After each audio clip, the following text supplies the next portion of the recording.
familiar face. Is back to receive the 3-on-1.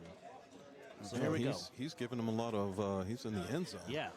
He wants to run and start. Something along those lines, and we are set to go. Alienators making their debut, OTT, and here we go. Is that Swag Urkel? Yes, it is. It is That's Swag why he Urkel. backed up so much. Okay. And here we go. 25, 30. Oh, hello, how do you do? Out of bounds at the 35-yard line. That's where OTT will take their first possession. That'll wake you up in the morning. That's a good return. I like that. Get back in there, young man. He hopped right up. Definitely wake you up in the morning. That's better than coffee. Well, let's put it this way. That's not the way I want to get woken up in the morning. Not you or any man. Right? That'll put you right back out. Again, welcome to Bonanza High School, A7FL. We got this beautiful landscape in the background. And now we have the Alienators lining up in 2 down linemen? Yeah. And 2 linebackers? Well, we got. Okay. Is that McGanna at quarterback? That's a big line. But he is running. He's at the 40, still on his feet. Oh. To the 43-yard line. Nice game there. We are follow the play. Yep. First down. Now, unfortunately, we don't know who number 14 is. There's some. Well, we'll just apologize in advance because some of these numbers we do not know. We're still trying to find out. So bear with us, folks. But glad you're with us. Double A, the Viking, and Chris in the booth. And now some headgear coming off for OTT. And it looked like a baseball cap. Baseball Can't cap. have them on in the field. Not in the field to play. So here we go. Ball from the 44-yard line sets up first down for OTT on their first possession. And it's give to big number 33. And a good tackle by the Alienators as they swarm to him. Gang tackle. As that was Dalen Walker Jr. with a carry. Sets up second down for over the top. Yeah, I think what we're starting to see over the top is starting to kind of get the running game going, which we knew they had. It has always been something of their staple. So let's see what else they're going to pull out. Well, of course, you're always going to look out for the mighty G Herd. Of course, he's on the sideline right now, but you know he will make his impact felt before the night's over. First pass, looking, still looking, rolls out, and he's going to run for it. Oh, and the turf monster gets him. And he had green ahead of him, gentlemen. That sucks. Might have had a chance to get the first down, but That's enough to hurt your feelings. yeah, it would. But here again, what we've talked about, as we're getting colder in the nighttime, are we starting to see these guys slip more and more because of not wearing the correct shoes? That's a very good point and a very good analogy and a very good question. But So again, what would be the adjustment in their shoes? Like, should they wear a longer spike when it gets cold? I feel like that's a little too much traction. You know, it really depends. I mean, most of these guys, and when I played, I ran over my toes on purpose because it's less of a pressure chance coming for from you the to slip. Alienators. And he's going to run for it and gets near midfield, gets out of bounds about the 48-yard line. They're sitting back and daring them to throw into coverage. Well, and we've got to take a look at the back end. Who do we have right now at wide receiver for OTT? And that's the question. And speaking of the G-Herd. And here comes G-Herd. Again, as I always say, the titanium is strong with that young man. It's going to be very interesting to see, with it being 4th down and 5, what is going to be the play call. Personally, I think with G Herd, it is going to be a run play, and I think G is keeping it. I'm going to call that now. Well, Delay or a design run? Or like right I think it's going to be, power? with G, I think it's going to be a power. Power. Yeah. Look how close he's lining up to the line of scrimmage. and there he goes. And there's the keeper. Lateral. And Cuts it reverses all the field, way back. and He's Green got on the room. sideline. Got the first and And more. that's a first down, still on his feet, knocked out of bounds. And the great anticipation by G Herd to pitch it at the last minute. We've seen a lot of this backyard football working out really well. Yeah. And 97 saw reversed his field, got to the far sideline, and gets the first down for over the top. You know, the thing about it is nobody's staying backside. Nobody stayed backside for the defense. When you look at this, somebody's got to stay home and take away that lane. You got to have that spy. Yes. And to not have that spy just cost them. It cost them a first down. We had 4th down and 5. They could have stopped them, held them. The pitch went backwards, as we know, but 97 reverses field. I mean, come on. You have to have somebody sitting backside to stop that reverse. And not many big men can reverse field like that. No. G. Hurd still in at quarterback. They go trips on the far side. Now a man comes in motion. Nobody on the near side, one back. Hurd adjusting the play, possibly calling audible. And Hurd will keep it himself. On the far sideline, G. Hurd doing what he does. Hard to tackle. Man, it's been. And he still won't go down. They kind of got to let go once they start blowing the whistle, right? Well, that is a hard run by a big man. A very big man. That's one of those, do you really want to see him as a corner? Do you really want to see him coming around the corner at you? Well, definitely here in the Nevada division, G. Hurd is one of the toughest men to tackle in our league, which, as you just saw, it has to take about 5 guys just to bring him down. And even with those 5 guys, they still didn't bring him down. Exactly. Best thing to do, push him out of bounds. Yeah, if you can do that. Because, you know, the man does not stop running. That motor just keeps on going and going and going. As G. Hurd now ties his cleats. OTT, an impressive first drive here.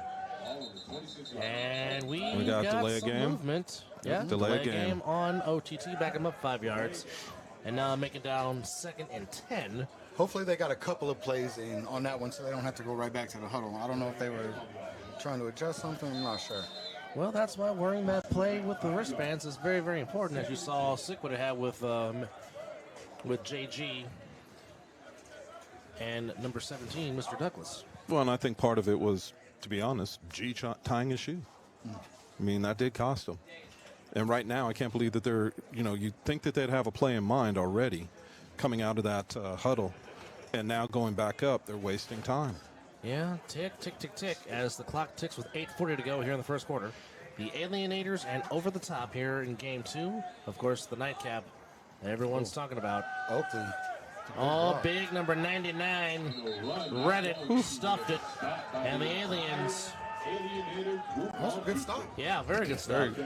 Again, what we saw in the first game is what we just saw here again. You had the running back not showing any patience, not allowing his blockers to block for him, runs right into the back of one of his blockers. That's going to stop you each and every time. The option worked earlier. I don't know why. Yes, it did. Why they're not going back to the option. Well, it's sometimes you want to try to act like you're the smartest person in the room, and just sometimes you just go with what works. They're two really big linemen just trying to get, and their linebacker's kind of a bigger dude too. Just trying to get outside of them, have one last option to get rid of it. 3rd and 10 with 7:45 to go. Looks like they're bringing the house. Here in the first quarter, I'm sorry. G. Hurd looking, stutter stepping, takes the open field, and he's got a lot of green on the far sideline. G. Hurd doing what he does, sets up 1st and goal for over the top. Kind of rolled backwards on that. He looks like he's all right. Got up really quick, so that's a good thing to see. The titanium is still strong with that man. Well, and when you looked at that play, there's nothing but green. Nothing but green. But again, that's what do we got? What do we got here? Unsportsmanlike against the Alienators. Okay. So against 2-7, I'm assuming. So that's got to be half the distance, correct? That is. Man. Now, don't forget, too, if you get 2 unsportsmanlike, you're gone. Yeah, that's an injection. Yeah, so that's why I'm hoping we can kind of figure out which one it was on so we can keep track. Well, I'm pretty sure if that happens again, I'm pretty sure we'll know as the referee will point to that player. Right. Sure. So now that makes it 1st and goal for over the top, as the ball will be at the line of scrimmage will be, looks like the 4-yard line. And we do have an eligibility. So just inside the 5 is where they spotted on 1st and goal. G. Hurd at the quarterback position. He'll take it. He'll throw it. End zone, incomplete, no flag. No, he thought, oh, there is a flag. Very, very late. And it's holding on over the top. All right. So now change of quarterback number 14 will come back in for over the top, which unfortunately we do not have a name to that number. Oh, buddy. And we'll make sure that we do. Coming up. Big, big game for Chris's beloved Cowboys. They got the Eagles at home next week. With an opportunity to gain yet another game on them. And perhaps be tied for the division lead in the NFC East. Yes, sir. 10 days off for the Cowboys.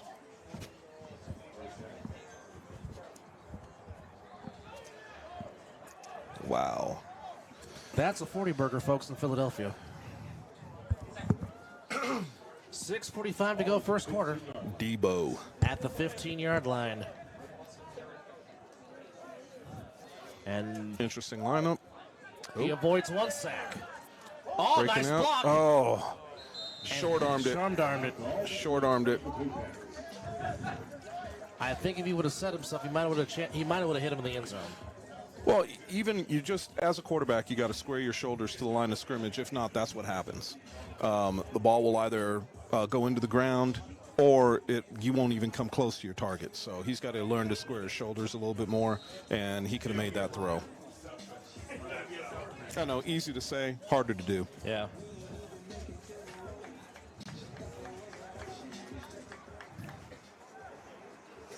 As we get ready, so second down and goal. Got 3 men in the backfield, 2 with the quarterback. It's an interesting. God bless Kelly Hurst. This is an interesting piece right God here. bless her. Give the 97. Nope. Gets a minimal gain.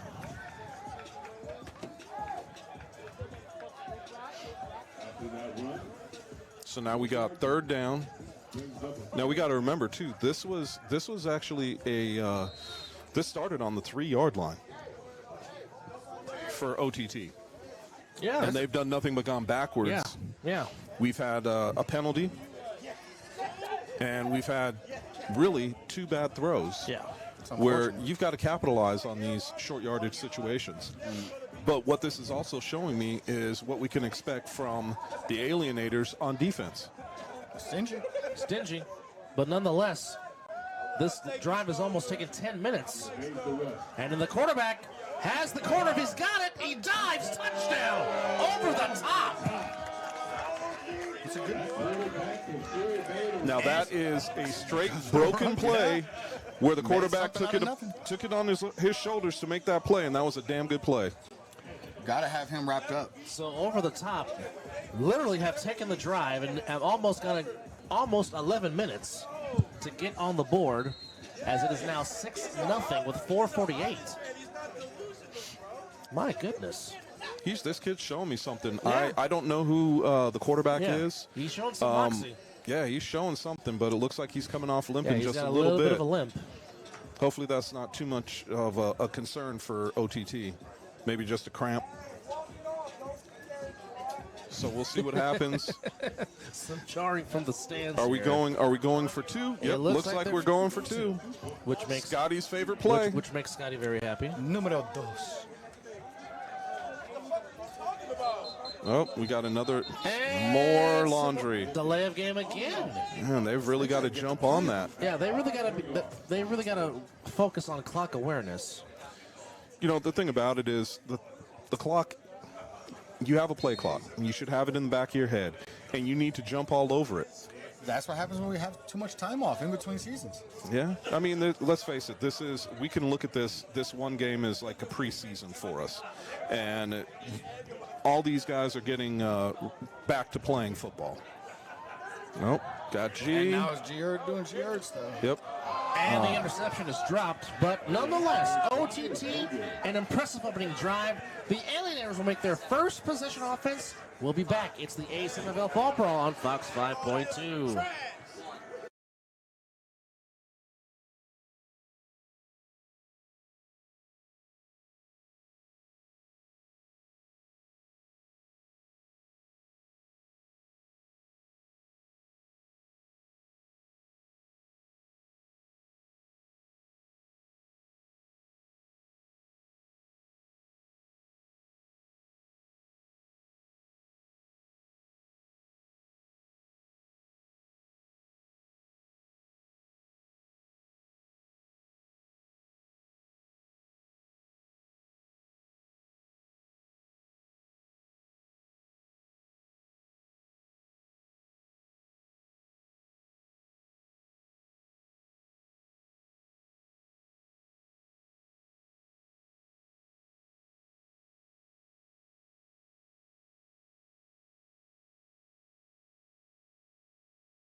And welcome back to Bonanza High. Dub, Chris, and the Viking here in the booth at Bonanza High as the skyline looking fantastic as the sun is setting here in the Vegas Valley. The Alienators with their first ever 3-on-1 return, and we will see how this will go. And it looks like big number 97 for OTT will make the throw. So again, if the ball... Here we go. And he'll easily get across the 20, the 30, 35. And he'll be stopped at about the 37-yard line. Almost got spine busted like Arn Anderson. He actually got saved by the other OTT player. Yeah. You know what, though? That's the situation. You can't dance. That looked like Derek Cunningham on the return. And the Alienators, unfortunately, they are wearing the Krypton uniform because there was a shipping issue with their jerseys, but they will be in their alien colors from parts unknown next game. We promise you that. So Interesting. No, it is not the Kryptonite versus the Alienators. It is the Alienators against OTT. Bing, bing, bow. That too. All right, here we go. Here we go. And that looks like football. And that looks like Armando Morales at quarterback for the Alienators. This kid's got an arm. Yes, he does. And he can run. Yes, Yes, he he can. can. He throws a very beautiful deep ball, one of the best deep balls in the A7FL. So here And again, a timeout by Over the Top. And what is going on, Chris? I don't think that they were ready. Their defense, they only had 6 guys on the field to start. Well, you need 7. Yep. And then one guy ran off. Nobody came on. So you had 5 guys on defense. And no, I'm not talking about burgers. I like burgers. No, I wasn't talking about 5 Guys burgers and fries. Those are good, too. Yeah, they are. And they have very good milkshakes. Yeah, I don't know why I'm up here talking about food. Maybe because I'm hungry. Well, you can get some very good chili dogs brought to you by the Arborview Aggies and our good friend Scott Scooter Hamilton. If you have not had the hot dogs or beans, I highly suggest you get them, and they're very, very good. Fantastic. I was actually pining for a second one, but somebody grabbed it before I could. Oh, I Dad, brought 6 of them up here twice. They disappeared. dadgummit. Well, you know what? You bring 6 up here again, I might have to grab 2. Yeah, you just might. Glad you're with us here on YouTube, on the A7FL.TV page, and on Fox 5.2. Glad you're with us. And Morales will take the snap and give it to the running back at the ski mask. And a big hole up the middle. Wow. And he is to midfield. Number 6 got A rolled up strong run there Rumbling, stumbling, bumbling. by Devontae Moncrief, number 21. I'll tell you what. This is they've got some hogs up front. Yeah, they got some You know, big they've got boys. some guys that are moving some guys. So They're out there moving some meat. yeah. And no fans, Chris is not making reference to Joe Jacoby and Riley McKenzie and Mark May of the Redskins of the 80s Hogs. Yeah, he is. But that was Good night, sweet prince. Lineman. Morales What is? Okay, so I in don't the gun again. understand this. What do you don't understand, Scotty? Unless they blitz. Here's a Well, here, toss. bring- They're only bringing 2. And there's a big hole for And this Moncrief guy, again, and another wow. first down. Wow. Hey, you know what? I'll give it to 21. He dropped his running head. hard, yes. He kept things going, and he dropped his head and made the play. He could have easily let that play go around him for the touchdown. It's a good defensive play. But I got to tell you, I'm at a loss. I don't know what is going on with OTT. I've never seen OTT only rush 2. Well, it's all for naught because it's a penalty on the Alienators. Holding or personal? I think it was, well, you no, know what? it's personal because It's you're gotta not, be personal. You're not moving back 15 on a hold. No. Although So I you wonder would who move that back, was on. you would move back 10 yards on the hold from where the hold Yes. occurred. Yes. So it is very possible it was a holding call. So with 3, this has been a very fast first quarter, gentlemen. Yeah, compared to the last game, it seemed like it was moving really slow. Correct. And now we're At 3:24. trying to get the clock going again. 3:23 and counting to go here in the first quarter. 6-0 in favor of Over the Top as the quarterback number 14 for OTT found a crease and found an opening and scored the game's first touchdown. Morales will put it up They're for the first showing the time blitz. and Oh. dropped incomplete. Intended for, I don't know if that was Matthias Johnson or Jaden Webb. Walker Jr. got his hand out on it, though. And the clock is going with 2:53 to go here in the first quarter. You know, right now with the blitz that just happened, the out routes were there, and they dropped into a man coverage. which gave the offense an opportunity. But I think Scotty was right. I think the defender got a hand on it and pushed that ball a little too far outside the receiver's reach. Morales in the gun again. Back to Moncrief, and Moncrief trying to fight off the one defender. Going loop-de-loo. Grip on. And still get some positive yards on that run. Man, was that like an old-fashioned spin move? Yeah. And the reason why I said old-fashioned, because the defender helped him spin? Yeah.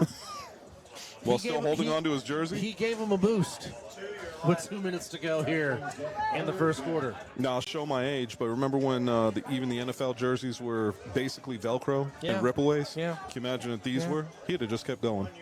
A la Earl Campbell against the Rams in the 70s. Yes, sir.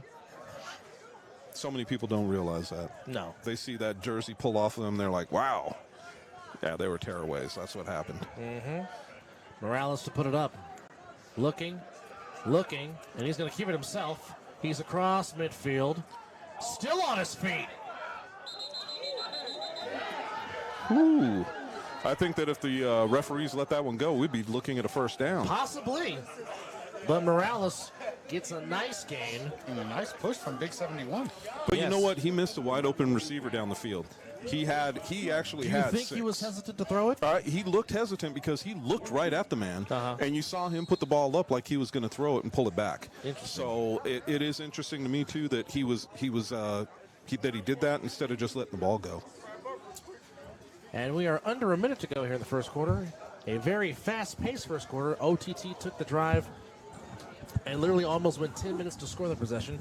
And the Alienators in OTT territory trying to answer the OTT score with their first possession still. The threat of the run is helping the Alienators out a lot. Screen pass to Moncrief. Nicely executed. First down. First down and more. Still going. Good tackle. Good form tackle. 21 on 21. First down. Alienators these got guys, a little running back. they are. Got a little running back. I'm Calvin telling you. Deloney and Mr. Moncrief met, and if both should meet, you saw the force. I'll tell you what, they are going to be, the Alienators are showing me something. They're showing me something I didn't think I was going to see. So I'm really happy seeing this. That swing pass was beautiful coming out of the backfield. The run was even better. And he wasn't, and their running back was not afraid. Morales thrown across field, off the hands, incomplete. And he had him. Mr. McCreef. Oh my goodness. Wow. Is really turning some heads in the stands. A couple of people request his name, what his name is. So after one quarter of play, OTT takes the first position and score, but here come the Alienators. They're on the move. You're watching the Fall Brawl on Fox 5.2.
at Bonanza Stadium, home of the Bonanza Bengals, but it's home of A7FL Fall Brawl. Sustainable violence. Brought to you by Scott the Viking McCorkle and with Chris Vera. I'm Double A, Anthony Alvarez.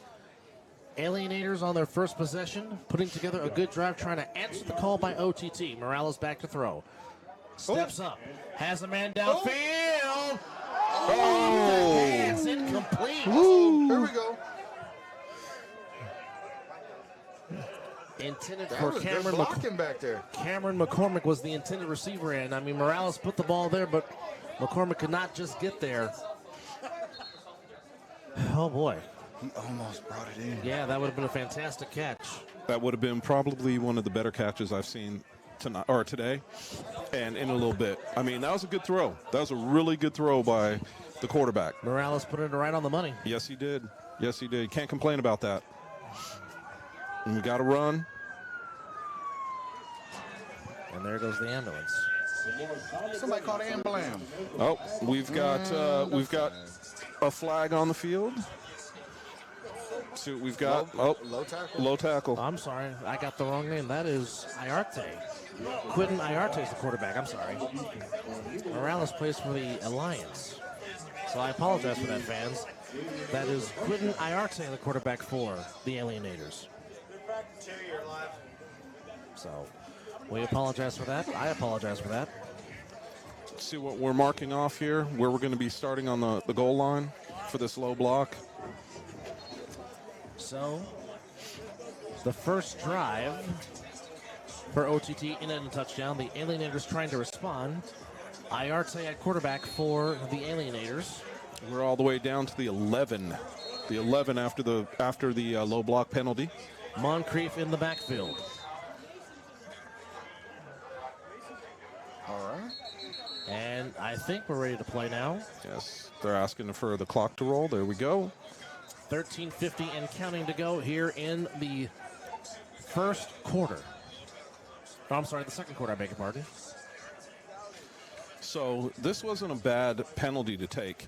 What he did is he stepped off sides, made him go 5 yards up, so that way, well, you know what? On second thought, Stop the clock? no, it doesn't make sense because I think what they were thinking was it would give them the first down and it'd be first and goal, and that's not the case.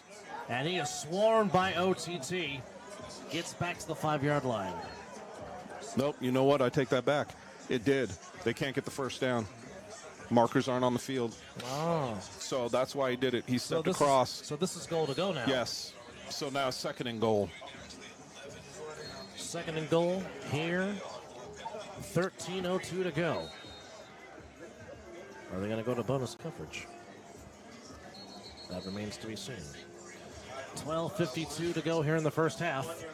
Second and goal from the 5, and it's a give. Good and he's got the Jet edge. sweep. He dives. Does he get in? Touchdown. Alienators. And it is Derek Cunningham with the first touchdown in the Alienators A7FL history. Derek Cunningham gets the Alienators on the board, and we are tied 6-6. That was a good jet sweep. Yeah. Let's see if they're going to go for one or two. Because I mean, let's face it. Alienators, we just don't know tendencies. Now, if I got to look at Coach Q, I'm going to say they're going to go for two. That's the way I feel about it because I know how Coach plays. I don't know everything that goes through his mind, but right here, two would make sense. Well, they are at the 10, so Scotty is happy. Let's go. Iarte the throw in the corner. Oh, the hands of Swag Urkel.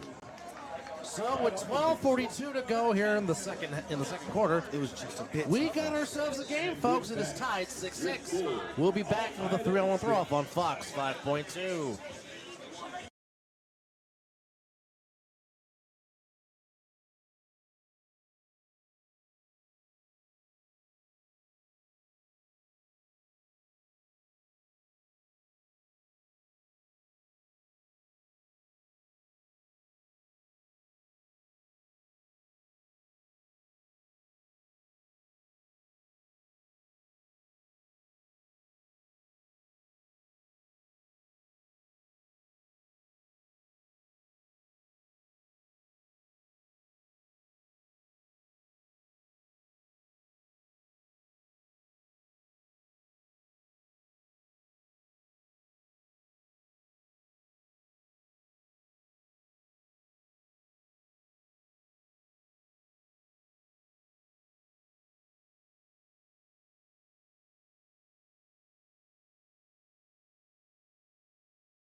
And welcome back to Bonanza Stadium here at Bonanza High School.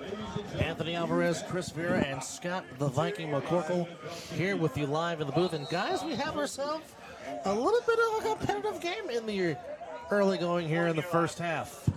It is 6-6 between the Alienators and Over the Top.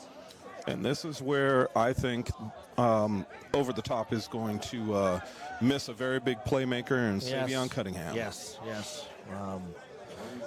I mean, you really can't underestimate how important he was, because during the national season, 50% of their scoring came from Savion Cunningham. That's why right now, I don't know who's back there for OTT. I can't see a number, obviously, with him facing us. So we'll see. Oh, 21. Jeffrey Jackson. That is Calvin Deloney back to receive the 3-on-1. And the ball is bounced at the 15. Deloney takes it across the 20, the 25, the 30. The 35, still going, at the 40, still fighting, still on his feet! He may go all the way! One man can't get him! He's going to take it all the way! Touchdown Over the Top! Incredible. You have missed tackles left and right. Unbelievable. That was an unbelievable play. You had three men that had an opportunity to tackle him, and he was able to break through each and every one. We had a spin move. We had a stiff arm. I think we saw everything we needed to see on that run back. Well, as the old cliche goes, you can't coach effort. No, you cannot, and you can't coach speed, and that's what he showed to make sure that he pulled away from the rest of the team. Unbelievable. And just like, well, you know what? That is the third 3-on-1 return we have had so far today. That's 3 in the books. Unbelievable. 2 by Lavish and 1 by Calvin Delaney. Was that an 80-yard return? I didn't see where he picked it up. I thought it was right at the 20s where he picked it up from. 2-year live. There's an injury timeout. We'll take a break. It is 12-6 OTT on Fox 5.2.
Welcome back. The injured player is back under his feet, under his own power. That's a good sign. Yes, sir.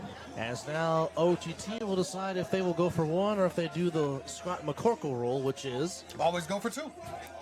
That way, I mean, if you only get it every once in a while, or if you miss a couple, you're still getting all your points. Well, it's And- interesting. That's where they're going, from the 10-yard line. G Hurd looking to throw. Well, there goes G Hurd, being G Hurd. Still being G Hurd. G Hurd's got the corner, still on his feet. G Hurd gets wrapped and swarmed by some aliens, and somebody's mouthpiece comes out. And the attempt is no good, so it will remain a 12-6 score. So, gentlemen, It's getting a little spicy out there for it him. is getting a little bit chippy and intense. So, gentlemen, so far we have seen a competitive game. OTT, first possession, drive the length of the field, take up most of the quarter, get in the end zone. The Alienators respond with a nice time-consuming drive of their own. They get in the end zone. And now, OTT takes a 3-on-1 to the house for a touchdown. Which is a little surprising, in all honesty. I mean, I did not think that we were going to see something like that on that throw-off, knowing what we've seen from Savion in the past. and now having an unknown in 21 that did one hell of a job returning. I mean, I think they found their new return guy.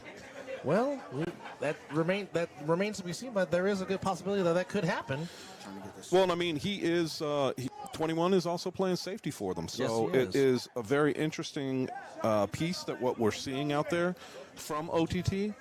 And, you know, we had an inclination that this game was going to be a lot of fun, and so far we have not been disappointed. No, it has been advertised as we thought it would be, and now the round one coming for the Alienators, trying to see who is going to return it for the Alienators.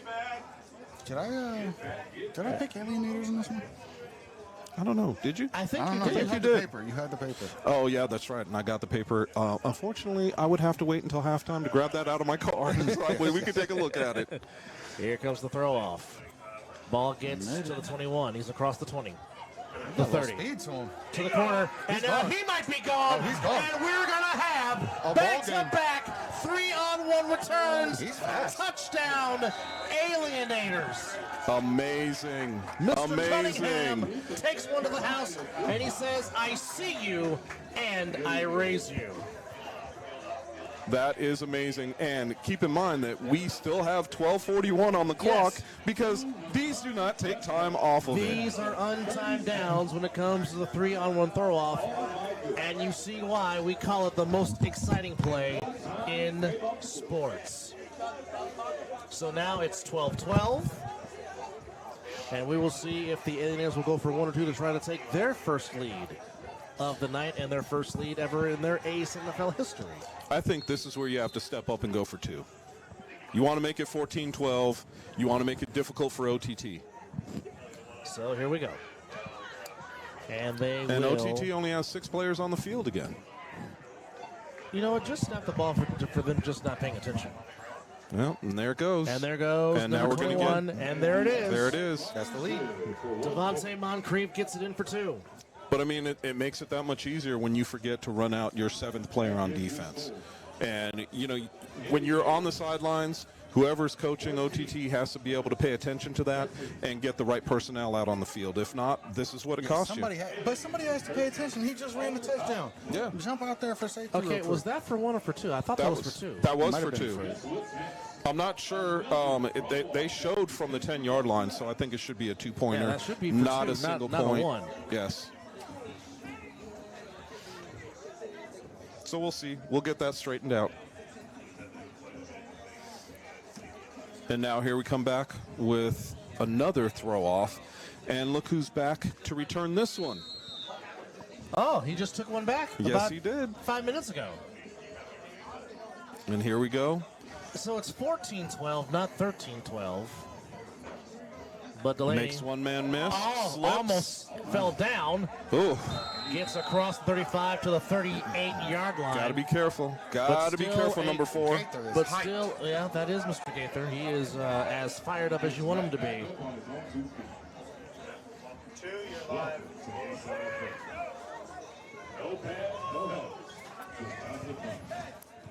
And that's driving through a man. So we got 12:41 to go. Here in the first half, it is 14-12 in favor of the Alienators, even though the scoreboard says 13. Yeah, and we'll check on that to make sure of the score. But nonetheless, the Alienators do have the lead regardless. 12 and some change, 12:33 and counting to go here in the first half. Anthony Alvarez, Scott the Viking McCorkle, and Chris Vera here with you in the booth at Bonanza High as the lights have now taken effect. And a new quarterback in for OTT, and we've got a false start on over the top. Back him up 5 yards. Now, the question mark that we have to ask ourselves, we had OTT's quarterback. We saw him limping on the sidelines.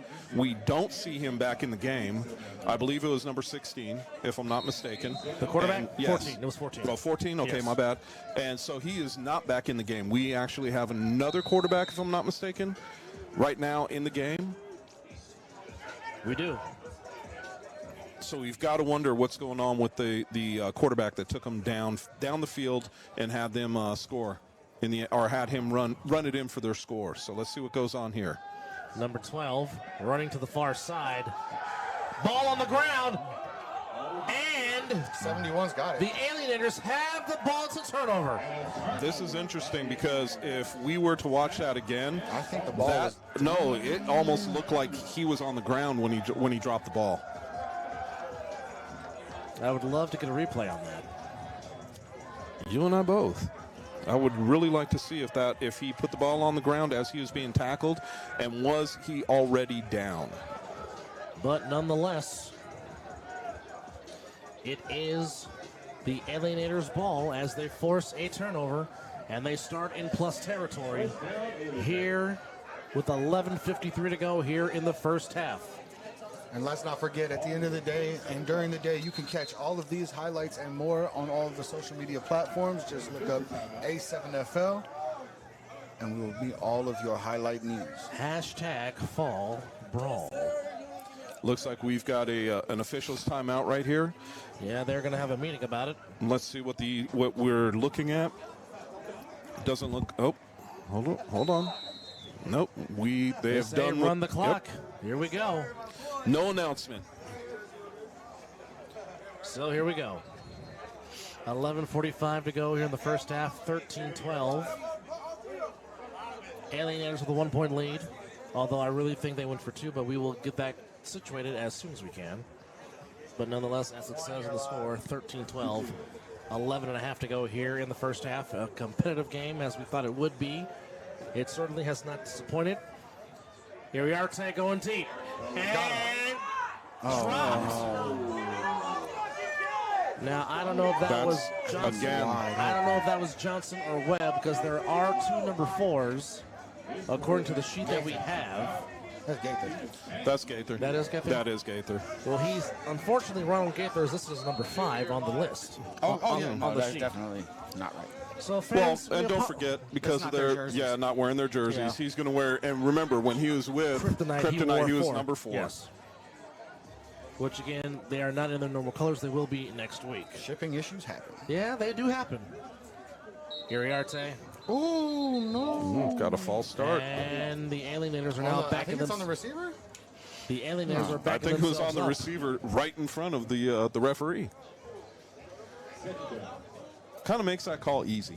Here in the nightcap, And a little the embarrassing. Outlaws and the Insomniacs, No, real embarrassing. the most anticipated game of the night, upcoming to close out week 1 of the Fall Brawl. Earlier today, I will say- Sickwood shut out the Hunters 78-0.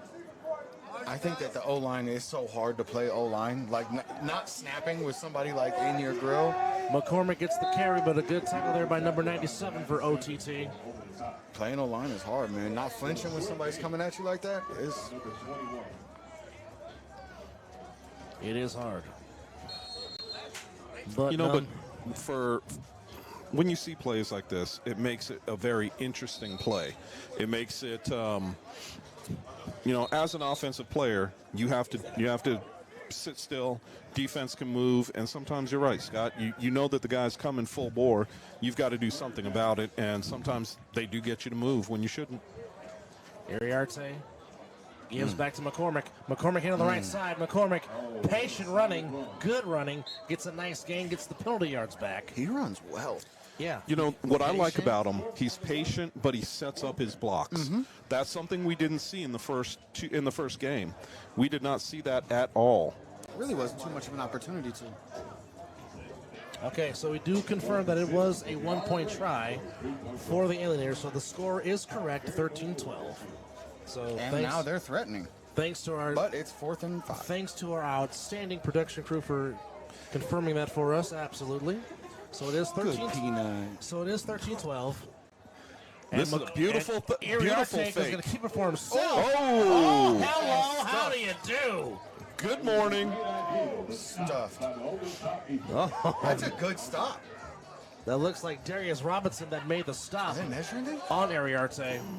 They give And it that to is him? no, it's No. Yes, Oh, yes no, they that's- did. Oh, yes, they did. That's a first down. Whoa! You know what though? He just needed to. All he needed to do was put get his back. arm out. Yes, and we couldn't see that from our vantage You're point. right, you're right. So he could have put his arm out and then Stretched taken out. the hit. Yes. So that very easily could have been a first down. So it is first down for the Alienators with 9:03 to go here in the first half. Alienators with a 13-12 lead, trying to get points off the forced fumble that the Alienators recovered. That personally, I'm sorry, but if I was a coach, I would have challenged. You're not wrong. I want to make sure. And what do I lose? Or or at least get a measurement. Exactly. Here we go. 8:42 and counting. Ball spotted at the looks to be 19? the 19-yard line. It's hard to tell because I don't see a puck. Yeah, I don't see the mark. Although, if you look across the field, you can see where the referees lined up. It looks like it's actually the 20 and a half, or the 19 and a half. Just inside the 20. Yes. 19 and 3/4. Oh, no, it's first down OTT, so it was a turnover on downs. Wow. Is that big 99 Okay. again? How did we miss that? Well, it was I could have a sworn botched that handoff. Yeah. And then it looked like a fake, but it wasn't a fake because he took it. And it was a whole bunch of stuff back and forth. Missed it, and then he ran right into 99. Okay, so with that said,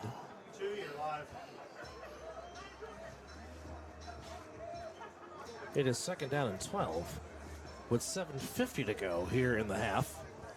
13-12 lead for the Alienators as we got ourselves a competitive game going here on Back the and campus forth. at the campus of Bonanza High, home of the Bonanza Bengals. Dub, the Viking, and Chris with you. Hi.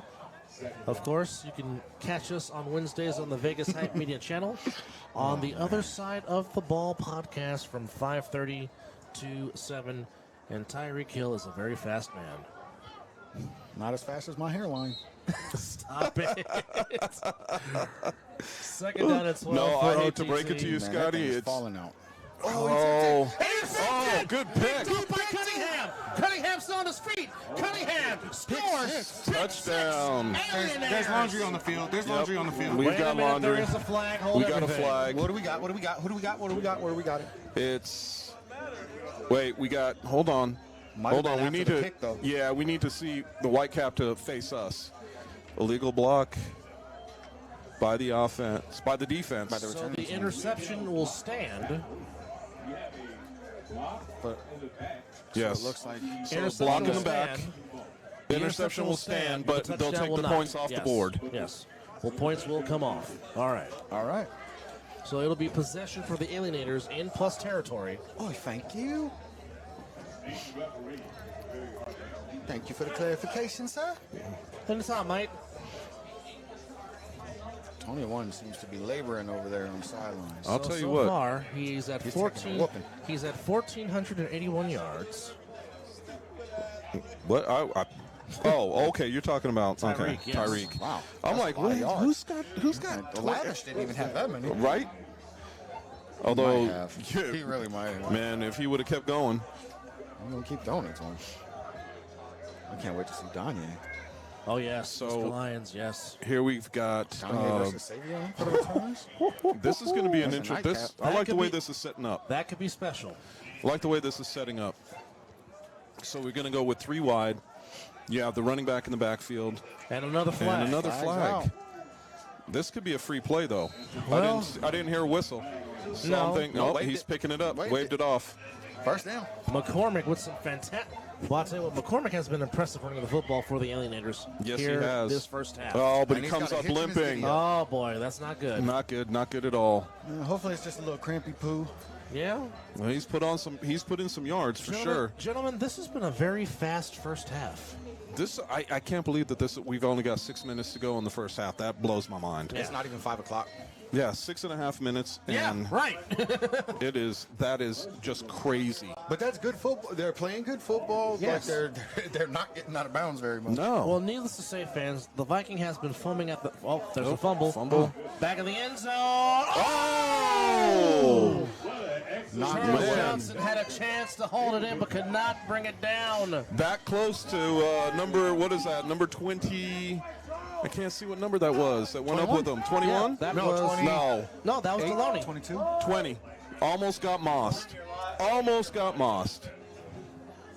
I think that's Zion Ratliff. Boy, that's twice that Swag Ergo had a chance to make some fantastic catches and just off the fingertips. Yeah. As they say, hit you in the wrong spot, the hands. That's why I also said, don't eat, you know, when we talk about get the popcorn ready? Yeah. Well, he got the popcorn ready and ate it and still has butter on his fingers. Cunningham off the snap. Here we are today looking for Cunningham back of the end zone. Off his hands Off again. his hands. Honestly, he Incomplete. didn't look before he threw that. He thought he had that. Yes. He just kind of put it up there, hoping he would come down with it. So how often do you see a security person get ejected from a football game? Never? I've never heard of that. Yeah, well, that happened in Philadelphia. Never heard of that at all. And this was the guy that got ejected, wearing an IFB in his ear and gets ejected. That's insane. But nonetheless, my beloved 49ers thrash the Eagles 42-19. You're welcome, America. 4:46 to go here in the first half. The Alienators on the move, looking to add to their 1-point lead. Ball at about the 15. Jump pass, intercepted, picked up by OTT. Man, these guys came to play. Darius Robertson with the interception, and now OTT forces a turnover of their own. So with 4:28 to go here in the first half, it is 13-12 in favor of the Alienators and the over the top, looking to put some points off of their turnover forced. And the one thing you don't want to do, gentlemen, is when you're in the red zone, you never want to turn the ball over. That's a bad thing. It is a bad thing. It's a very Well, bad I mean, thing. there's two trains of thoughts there too, right? When you turn the ball over in the red zone or in the end zone, you're taking points off the board for your team, no matter how you slice it. So that's one piece. The second piece is, what does that do to your team offensively when you come back to get back on the field? So, you know, they talk about corners having to have no memory. Quarterbacks have to have no memory as well. You said slice. Now I want pie. Well, to make a baseball analogy, it's like when you give up a home run. Okay, you give it up. Okay, get on the next batter. Yeah, you have to. You have to have a batter? very Now I short want cake. memory. So let's see batter, now I want what we have going on here with we got twins. Oh, actually, trips. G. Hurd's going to keep it. Oh, he's and he throws it. And that was not a well-constructed play from the get-go. That I know that we talk about backyard plays. That was definitely a backyard play. For sure. I think that there's a situation right there where G, if he would have just put the ball on his receiver rather than trying to lead him, it would have been perfect. Because I mean, the corner wasn't in position to make a play anyway, except to tackle him. So just get it directly to him. So here we go. 3:53, first half. 13-12 Alienators. And I don't know why OTT is taking their sweet time getting to the line of scrimmage to get this play off. But that's what we were talking about, right? We talked about that before. The problem that we run into when they start doing this is they start running into a delay of game situation. Here's G. So Hurd. here we go. G around the corner. On the far side, still on his feet, cuts back inside. And here comes the whole entire team to tackle him. And there goes the ball. But they call the whistle dead. Yep. So I think all he got back was back to the excuse me. He got 2 yards. 2 yards on that play. 2 yards. Okay. So it gave him to where his momentum was stopped. So sets up third down and 11 for OTT with 3:02 to go in the first half. Oh, it can't be. Well, it's third down for sure, but is it 11? I thought it looked more like it was 8 yards, 7 or 8 yards. Yeah, we got our ass. So we'll see what with this next play, what it's going to bring to us. Do we have another? No. I was looking to see if we had a change in quarterbacks, but it looks like G's staying out there. Yep. But he is not at quarterback. No, you're correct. So we did have a change of quarterbacks. Yeah, G. Hurd's on the bench. Or the sideline. Wrong sport, dub. So we got trips. Looking Fake to throw. handoff. Underneath. Caught. And we got another slip. Slippage. But it's still on his feet. Walker Jr. I think he just got He first is down. close to a first down, depending on the spot. I think he's got it. Yeah, they're moving the chains. They're moving the chains. First down over the top as we are approaching the 2-minute warning. They've got to get this play off if they want something on this side of the 2 minutes. I think it's going to go to the 2-minute warning before they could get the play off. Yeah, they're not going to get the play off. They've been slow in getting their plays in, so I think we're going to see the 2 minutes go right here. And there it is. And that's been a problem. 2 minutes to go here in the first half in a very competitive game. OTT trailing, but they're on the move. It's 13-12 Alienators. You're watching the Fall Brawl on Fox 5.2.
Two minutes to go here in the first half. 13-12 Alienators, and OTT that forced an interception on the Alienators drive as they were inside the red zone, looking to add their play. Well, you know, and the thing about it is they could have easily gotten another play off. They had more than enough time on the other side of the 2-minute warning. Yeah, and you got all three of your timeouts. Yeah, I mean, I don't understand that call. Here we go. Quarterback back to throw. Short pass. Intercepted. And bye-bye. Mr. Cunningham makes another house call. Touchdown, Alienators. And they add to their lead, and he just read the eyes of the quarterback and just jumped the route. Well, I mean, look, we talked about it earlier. Staring down your receiver, that's what's going to happen. And all you did was watch number one back up. He backpedaled, planted, saw that the quarterback never took his eyes off his receiver over here on the bottom of the screen, and as soon as he let the ball go, he broke on it. I mean, what else? That was a beautiful play by number one for the Alienators, and a very bad play for the quarterback. The quarterback should have seen what was going on. You never stare down your receiver. I think the pump fake has become a lost art in quarterbacking. Well, I think in this case, he didn't have a chance to pump fake. I mean, he had some pressure. I'm not talking about this particular play. I'm just generally speaking. Yeah, I would agree. You don't see pump fakes, even in the NFL anymore. You really don't see a whole lot of pump fakes. Iriarte throwing. Nice step up. Oh. Threw it in a double coverage. And the score remains 19-12 Alienators with 1:55 to go here in the first half. Now, the interesting piece on this is, can OTT get these points back on this throw-off? And if they do, everything we just talked about in that pick means nothing. Well, they have already taken one to the house on a 3-on-1 return, which was taken by one Calvin Delaney, number 21. And Calvin Delaney is back out on the field for this return. Yes, he is. So I'm curious, you know, thing about it is when you watch these throw-offs, like, I'm not sure why Calvin's straddling the end zone. I have yet to see anybody prove that they're going to throw the ball to the end zone. So, I mean, not until next game. Next game, we've got a couple of guys that can. Yes. Very easily. Yes. But right now, I have not seen a player from the Alienators be able to do that. Well, it looks like Donald Gaither's going to throw it. And you better get on that. That's ball. A live ball. And guess what? Alienators got it. Get the ball. Again, don't see why. Don't see why. Why would you be in the end zone? That didn't make any sense to me. You don't know how far he could throw it. I'd much rather it go into the end zone knowing that it's a live ball. Mm-hmm. Mm-hmm. So the Alienators take advantage of the get back. Well, in this case, it wasn't even the get back. No, the ball didn't. He just never touched the ball. Exactly. And it was it's a just live free. ball. Yes. Yes. So, I mean, when you have a situation like that, you have to understand the rules of the game as a returner, and you need to be all over that ball. I can't believe that a coach wouldn't tell him, look, if the ball travels and it's on the ground, it's alive. Yes. And if you're not going to return it, swap it out, bat it out of bounds. Right. Do something. Don't just sit there and you know, he really jogged up to it like it was no big deal. Yeah. And he's still on his feet. Still wow. on his feet. And I mean, they are just trying to pull him down with everything but the kitchen sink. As again, that's Mr. McCormick, who's had himself a solid first half. Devontae Moncrief, I beg your pardon. And this man is doing his thing. Yes, he is. I mean, he is showing you why he is out here in A7FL. He is hard to bring down. He runs the ball hard. And if I can steal from somebody else and say, that is an angry run. Yeah, very angry run. Or as I like to put my own terminology, that was a very manly run. Now, I'll tell you what, man, if he keeps that up throughout this season, this man is going to be a very, very tough player moving through it. Yes. So they go two wide, one on each side. One back, and it's reverse. And that did not go so well for the Alienators. Good tackle there by Mr. Walker. That was a great, great defensive play. I like the way he came through the hole. He actually met the running back around the corner. Was able to get him from the backside, which was surprising. And the Alienators use their first timeout. They have 2 remaining here in the half with 47 seconds to go. So the Alienators will get the ball to start the second half as OTT receive the first 3-on-1 throw-off. So the Alienators have a chance to add some points here. And also, in addition, get the second half possession to perhaps add some more points to patent their lead, which is now currently at 7 with 47 seconds to go. But it is third down for the Alienators, which so far we have not seen a 3-point play opportunity, as that is part of the new rules for the fall. I think that if, being a coach in this situation, if we can't punch it in, I'm going to give myself... We've got, what down is this? We got third down. I want to search for the first down on this. If I can't get the first down, I'm going for 3 right here. That makes sense. Yeah, it does. Because, you're going to take it as a one play from the 20. Yes. This makes sense to go for the 3-point play. Uriarte in the pocket. Back to throw, looking. Underneath, pass caught by Gaither. We got the first down. Sideline, still on his feet. He dropped the ball. He dropped the ball. OTT has it. Turnover. Unbelievable. So again, here we are. We're watching a game. We're watching a man running with the ball. And one of the things that they always talk about when you're running the ball is what? You have to put the ball in your hand that is closest to the sidelines. And the reason that they say that, for that exact reason. If you fumble the ball, chances are it's going out of bounds. So when he got that ball, and when he got hit and that ball came free, wrong hand will make that happen. So it's very with interesting. 35 seconds, OTT will try to make something out of nothing on this possession.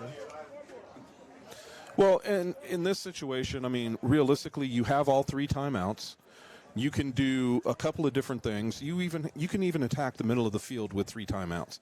But the question is, what does OTT want to do?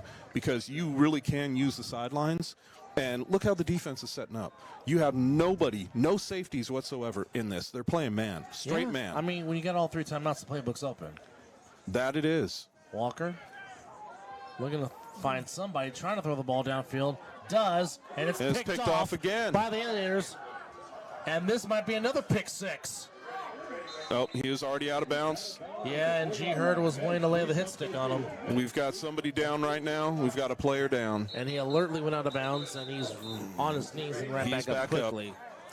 I think he was more mad than anything. Yeah. Well, the last 2 minutes of this half, Chris, has been a turnover frenzy. I'm telling you, and you know what's crazy?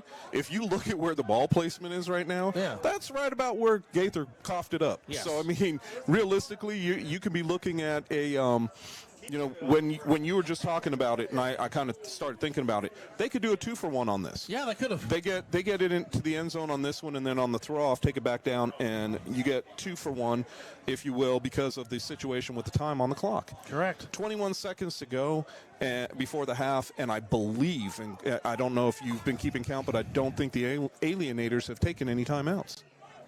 They've taken one. They have two remaining. They got 2 remaining. 2 remaining. So, you know, here again, just like what we're saying, going right back to it, you have 21 seconds to go. You've got 2 timeouts. If you don't put it in the end zone and you're down to about 5 seconds, 4 or 5 seconds, you go for the 3-pointer. And that's something you couldn't do last season. No.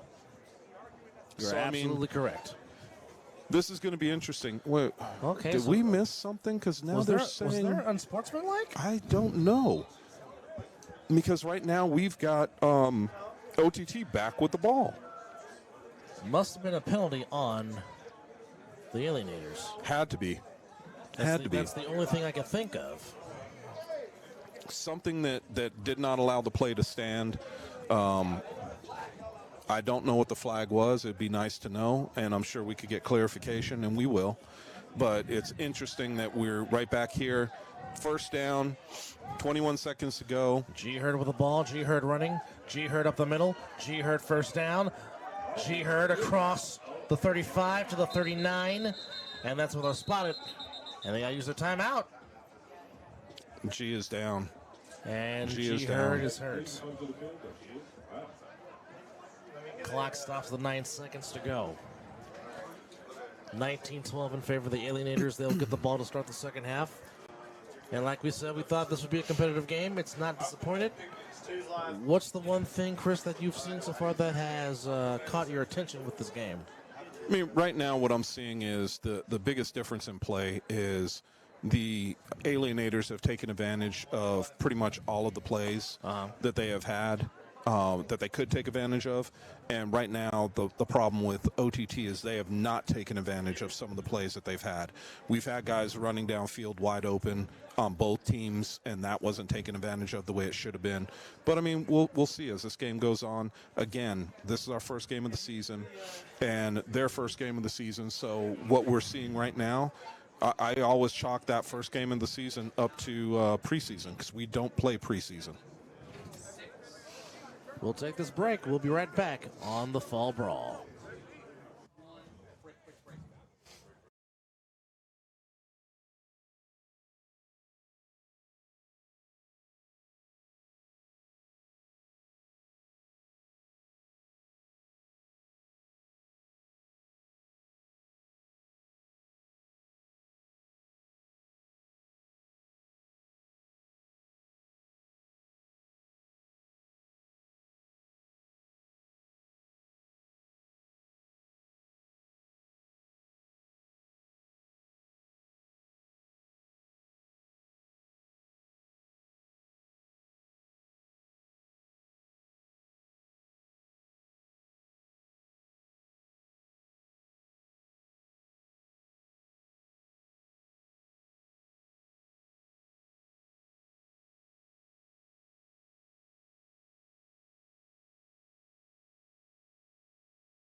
Back here at Bonanza High School. No, that's not an office phone.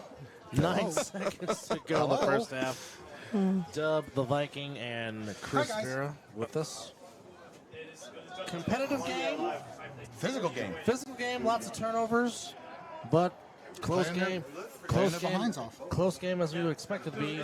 We've had 2 3-on-1 returns for touchdowns. We've had a pick 6 called back. I interrupted you twice in the same spot of that word. That's my fault. My bad. Here we go. Consistency is key. Yes, it is. New quarterback for. Consistently make mistakes. And just ran that into his own sucks. teammate.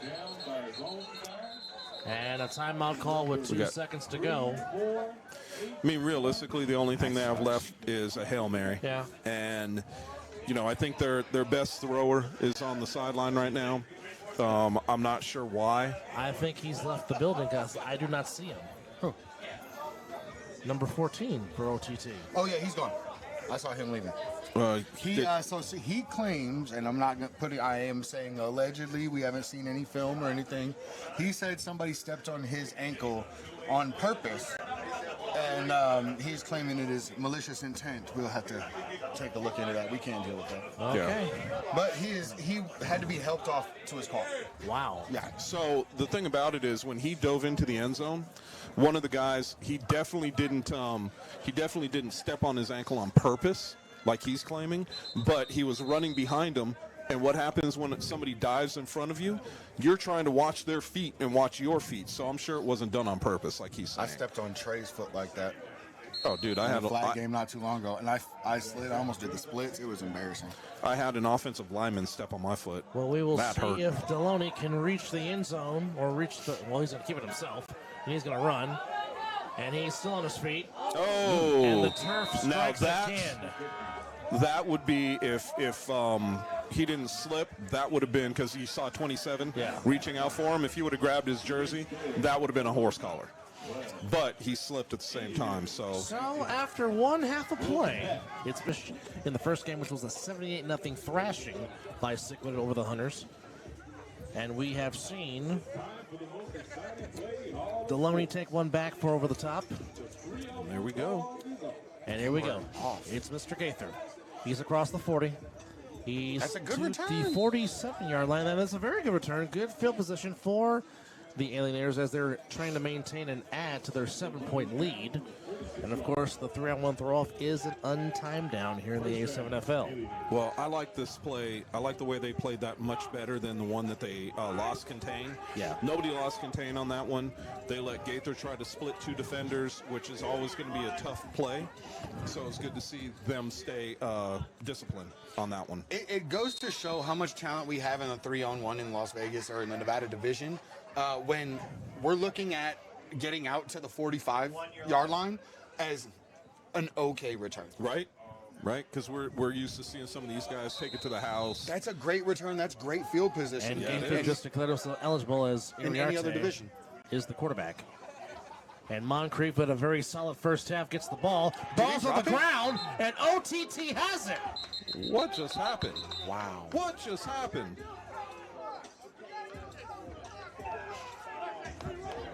Oh, the clock never started? No, the clock started. Just not when they had it. So on the first play of the second half, OTT forces another turnover. After a monstrous first half by him. Moncrief had an amazing first half. Now, could have been a botched snap between Moncrief and Iriarte? Could have been a bad exchange. Bad exchange would have been. But you know what, though? I saw him make 2 moves. He had to have the ball in his hands. So somebody must have had to knock it out the ball. Yes. The old Peanut Tillman play.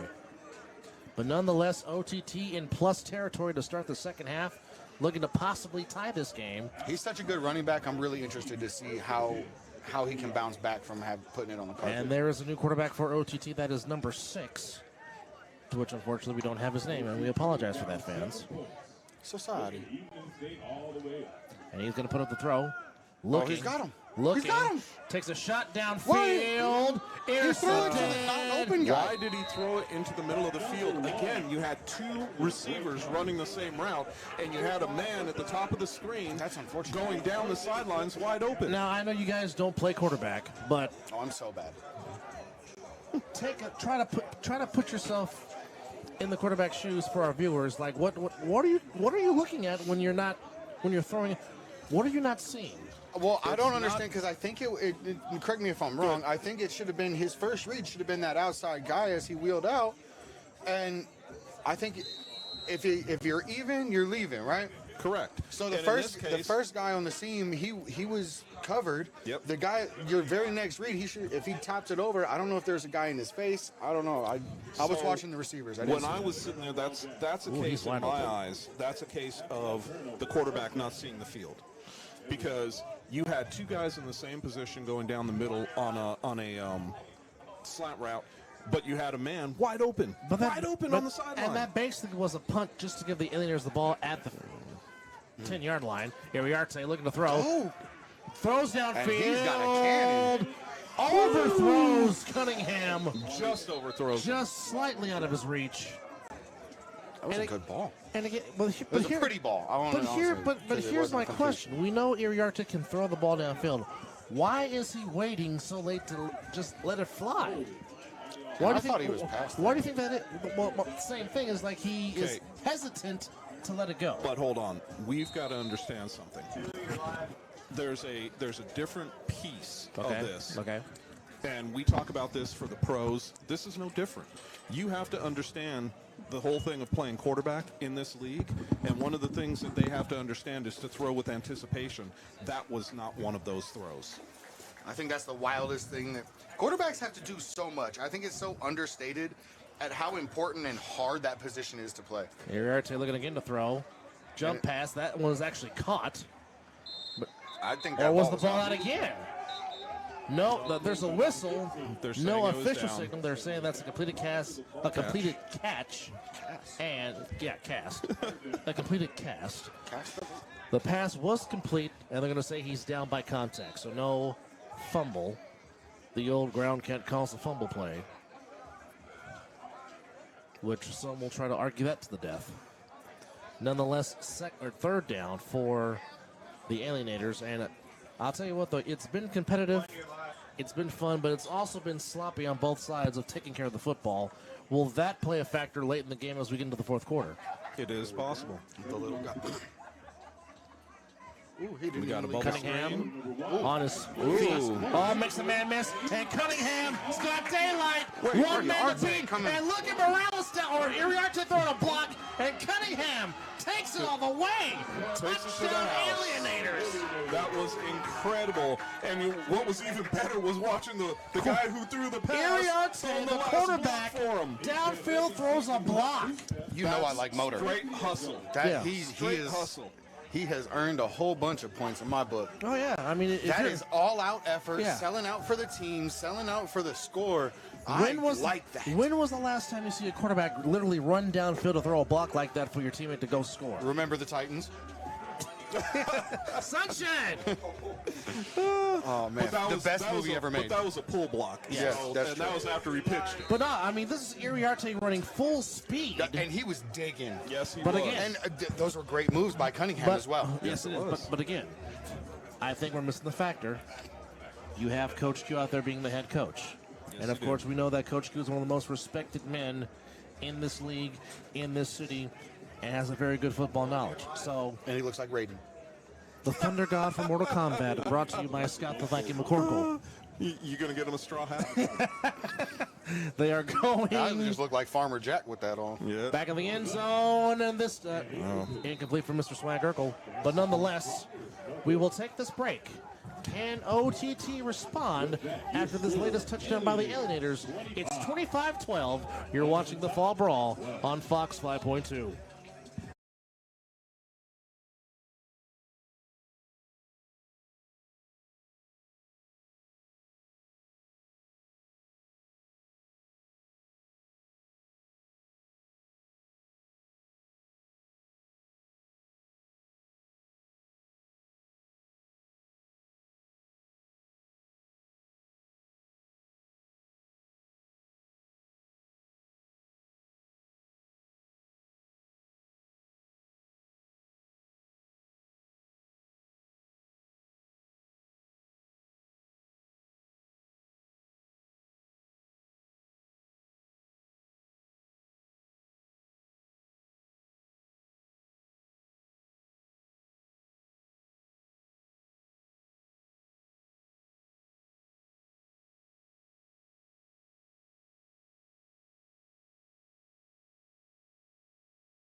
Welcome back to the Comedy Hour here at Bonanza Stadium. Double A Anthony Alvarez, Chris Vera on the Vikings, Scott McCorkle with you. I was treating it like therapy. You guys think it's comedy. That's not good. It's entertaining nonetheless as Gaither throws it off. Oh, that's a big man moving. And that is taken by That's a big man Daylon Walker and Walker. And Gaither, Good tackle. the irresistible Good wrap force up. and the immovable object. If ever the two should meet, and that's what happens. Well, Yeah, nobody gives ground. if you're OTT, gentlemen, plenty of time. Plenty of time. still Being haven't seen down a booty 13 scoop. is not a huge deficit. How do you... You've got to put a drive together like they did in the first Their quarter. first drive, their very And first that- drive, yes. And so if they can put a drive together like that, this changes the game right here. And this is where they need to take that momentum back. By the way, you got some people that love your rate and comment about Coach Q, by the way. Nice. Oh, that was pretty funny. Not quite as funny as what happened in the commercial, but Oh, yeah. pretty funny. It wasn't funny at the time. It's funny now. So, OTT deciding who's going to be on offense. And, G-Erd was waving to his mom, so shout out to Mama. oh, yes. Yes, indeed. I just want them to get moving faster in the on these plays. Yeah, They're- their time management has not been strong at all. And number 6 is going Gets for a thrown spin down. and going for a ride, and that's a sack by number 17 for the Alienators. Is that number 17 or 27? 17. 17. He's dancing with 27. Yes, he is. That's a unique dance for a celebration of a sack. Yes, it is. But you know what? Hey, Well, again, passion is a part of the game, And and we're- emotion is a part of the game. and we're not. Last time I checked, this is not the NFL No Fun League. Oh, this is the American Sevens Football League, which is have fun, show your passion, just don't get into fights and punch anybody. Exactly. That's all we You ask. can be passionate about Yeah, it, that's but all we ask. no throwing punches. And again, as you just talked about this, they are still taking their sweet time getting into the huddle. That's Sweet, sweet. and this is a situation when there's no fire under your belly to do anything. And you're this down is- 13, let's go. Exactly. Over the middle, and He's trying to take it away again. that did not look good for 26. The way he just came down on the turf like that. No, that looked like, you know what, that almost looked like he got his leg kicked from behind. My string broke in my Sweep pants. as they say in Cobra Kai, sweep the leg. Sweep the leg, Well, somebody did sweep that leg, that's for damn sure. Well, here we go. But here again, why aren't they moving with, The sense of urgency has really not been a factor so far for OTT, and There's- I don't know why that is. I don't know either. There's no urgency whatsoever from OTT. We got 9 minutes to go, 9 minutes and 45 seconds to go on the clock. Great, it's third quarter. But unless you're going to start putting something together, you're going to have to start moving like you got meaning. So this is kind of Screen pass, dump off, and gets right to the line of scrimmage, and that's it. And right now, you have to feel like the Alienators are imposing their will right now here in this third quarter, up 13. And it just looks like they're just roaming around free wherever they want to be. nobody's standing in their way. Nobody is doing anything to stop them. And I think their defensive line now is just pinning back their ears. There you go. So here we go. 4th down and a mile. And what's going to be their decision? Well, I think they should Throw it off? I think they should call. Yeah, it's 4th down. I think it's time to make the right call. You don't want to give them the ball in plus situation. You're already down by 13 points. It doesn't make sense to turn around and hand them the ball right there if you don't make In this. plus territory at the 30. Exactly. At your own 30. I mean, Yes. you got to play smart football. Yes. At this point in time, your defense hasn't been bad. It hasn't been fantastic, but it hasn't been bad. Give your defense a chance to capture the ball back for you by doing exactly what they should be doing, and that is throwing it back to the other team. Now, again, if you're watching for the first time, this is the one time they could throw it out of bounds. And they're going to do that. Looks to be out of bounds somewhere around the 35, 34-yard line. Let's see where they're going. Referee is actually going to the 30. Oh, nope. No. 35. 35-yard line. So, 75 yards or 65 yards, I should say. No? 65 yards. I know that math will mess with you. Sometimes, yes, it will. So it's one of those. So the Alienators looking Put your hand to out the add cookie jar. out of their looking to add to their Yes. 13-point lead. And and right here, if you get a big stop right here, and I'm not talking just on this down, I'm talking about on this possession, you could turn this game around. If you get a pick, you could really turn this game around. And there was some mishap on that play as Swag Urkel, Mr. Johnson, gets nothing. Well, I mean, this is a situation when you put 4 up on the line, that should tell you that they're bringing the house. And I would think, most people would probably make a call to get out of that, but they did not. So just to give you some first half stats, the Alienators ran for 74 yards, passed for 29, 15 yards of penalties, 2 turnovers, 103 total yards. For OTT, they've ran the ball well, 103 yards on the ground, 12 yards passing, 115 total, but they've turned the ball over 3 times. And that's the difference in the game right now. Iriarte looking, takes a shot Going downfield, deep. looking for Johnson. Oh, Caught good it, but was he catch, out of but bounds? Yes, he was. He was out of bounds. Great effort, but you got to keep the feet in. Well, and the hard part about that, you saw him turn around. Yes. The thing about that is you got to give your quarterback a little bit of sidelines to throw that ball, and he was already hugging him, so good defensive play. Also on 3-on-1 return yards, the Alienators 102 yards. OTT 112. Wow. So the yards on the throw and throw off have been about as even as you want it to be. But I mean, right now, looking at these two teams, they are heavily evenly matched, and I think right now the difference in it has been the defensive play for the Alienators. Correct. Now we got trips. Actually, geez, we've got. They're playing with 4 wideouts. Let's see what Iriarte happens. looking, still looking. Pressure coming from OTT. Big man with football, neon gloves and all. And Big 71 rumbling. Oh, he took a hit out of bounds. Big hit out of bounds. Big hit out of bounds. Little man hit the big man. Big man go down. Yes. So this was. That looked like Mr. Walker that laid the hit stick on him. But Big 71 getting some good yardage. You know what, though? That's a heads-up play by your quarterback. He knew he was going down. His offensive lineman was standing right there, and he lateraled it right to him for a 5-yard gain, which doesn't sound like much right now, but you know what? That was great. Timeout on the field taken by the Alienators as they're up 13, 25-12 with 6:15 to go. As I'm almost stumbling up here in the booth for whatever reason. That's what happens when people are walking behind you. That's true, too. Hey, man. As Scotty is grabbing his Kobe. Kobayashi Maroon? No, Kobe Bryant drink. Oh, okay. Kobe Bean Bryant. Gotcha. As we are snapping our fingers and rocking our steps here, jamming along to E40 and Little John of the East Side Boys.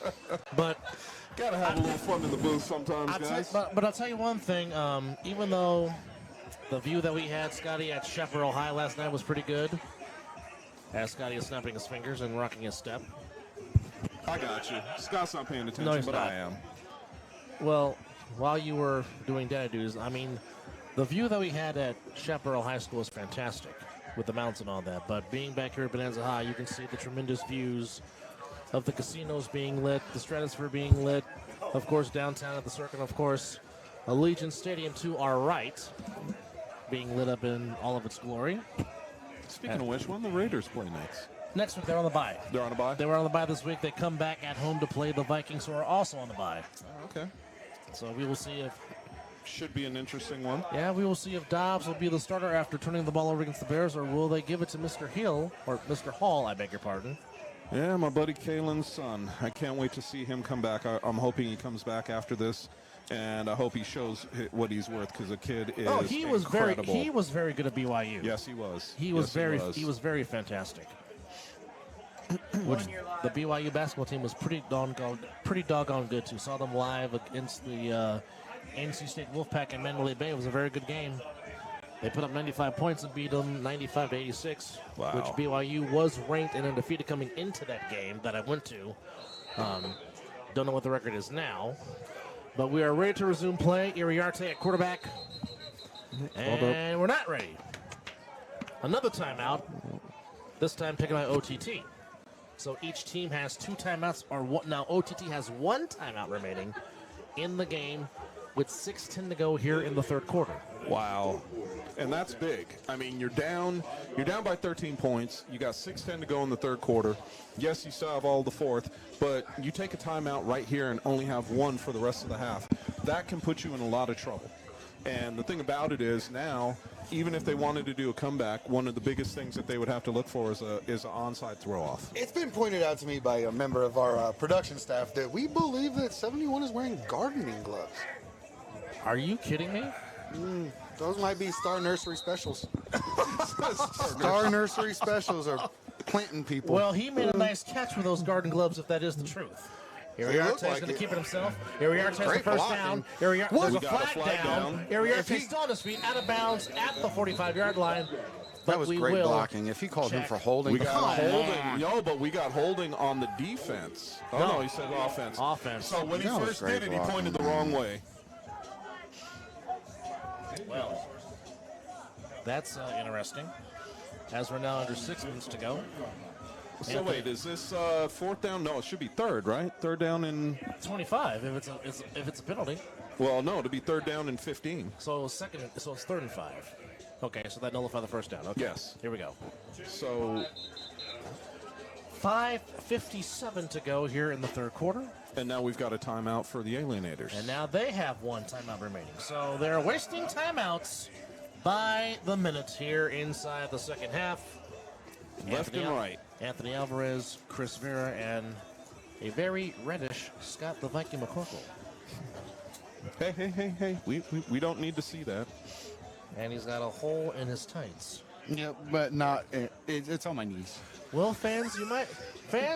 No comment. Checks out. Fans, we might. Checks out. Fans, we might have a surprise for you, and you have to come back at 7 o'clock to see what the surprise is. We're not going to spoil it for you. And in about 3 minutes, I'm gonna be a whole different looking person. Yes, Scotty is donating his hair for a tremendous cause, donating his hair for research for curing for pediatric children's cancer.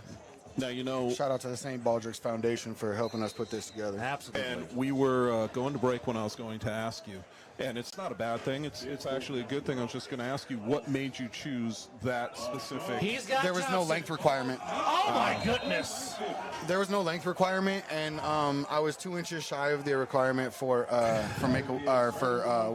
wigs for kids. Yes. And you need even more for the Locks of Love people, but they actually charge the kids to get the wigs, which I didn't want to do that either. No. Now Charles Johnson has had some many opportunities in this game to make some catches, but we'll take this break and talk about that next. You're watching the Fall Brawl on Fox 5.2.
Back inside Bonanza High. 5:45 to go here in the third quarter, I beg your pardon. Alienators lead 25-13. Anthony Alvarez, Scott the Viking McCorkle, and Chris Vera with you.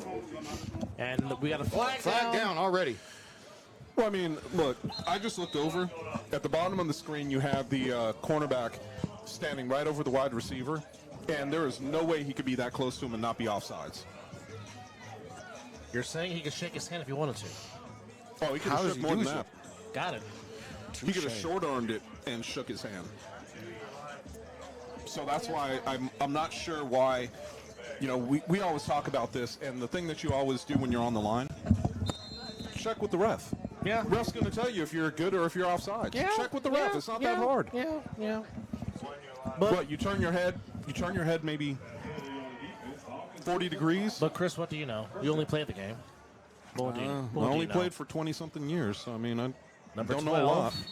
keeps it on the far sideline, goes out of bounds. We got the first down. Does have the first down, move the chains for over the top as they're trying to get back in this game. And I mean, again, I think this game, if anything, if I can sum it up, has been missed opportunities on both sides. It started and it's kind of like it's back and forth for both teams. Like they'll show little spurts of greatness, but it's also the first game of the season, our first game of the Fall Brawl. Filling out process. Right. I mean, first time a lot of these guys have played together, played with these rules. It's going to take a little bit, man. We'll have a better assessment of these teams 2, 3, 4 games down the road. And we were talking about it. You know, this is, like I said, this is like preseason. Right. And we got to think of it that way. It's preseason for everybody. And we everybody's don't still have looking a at preseason. spring. Yeah. Exactly. Everybody's looking forward to spring. And delay a game. We've talked about this ad nauseum. Which has been a thorn in the side of OTT in this game. I don't understand why the refs give them a countdown. Correct. They give them the 10. They give them the 5. All you have to do is pay attention. Yeah. Yes. Yeah. And in this case, I hate to say it this way, but in this case, I have to blame the coach. The coach needs to have these guys on top of what they're doing. Tempo. Well, we have yet to see this from Hello. G Herd meets Mr. Alienators. Gaither. And that play goes nowhere. Where you going? Nowhere. So here we go. 3:37 to go in the third quarter. The Alienators scored on a touchdown in the second half. As we're getting some visitation from the booth. From the players in tonight's game, of course, the Alienators in their first game of the Fall Brawl. And, of course, the nightcap, the Outlaws, and the Insomniacs. No. We got some players messing with Scotty here in the booth. It's a constant thing. It's a constant thing. It's never going to stop. Never a dull moment up It's here. because I'm not good at football and I'm goofy looking. Stop that. G Herd looking to throw. Looking for the jump pass. Somehow completes it to Walker. But there's another flag down. And here we go again.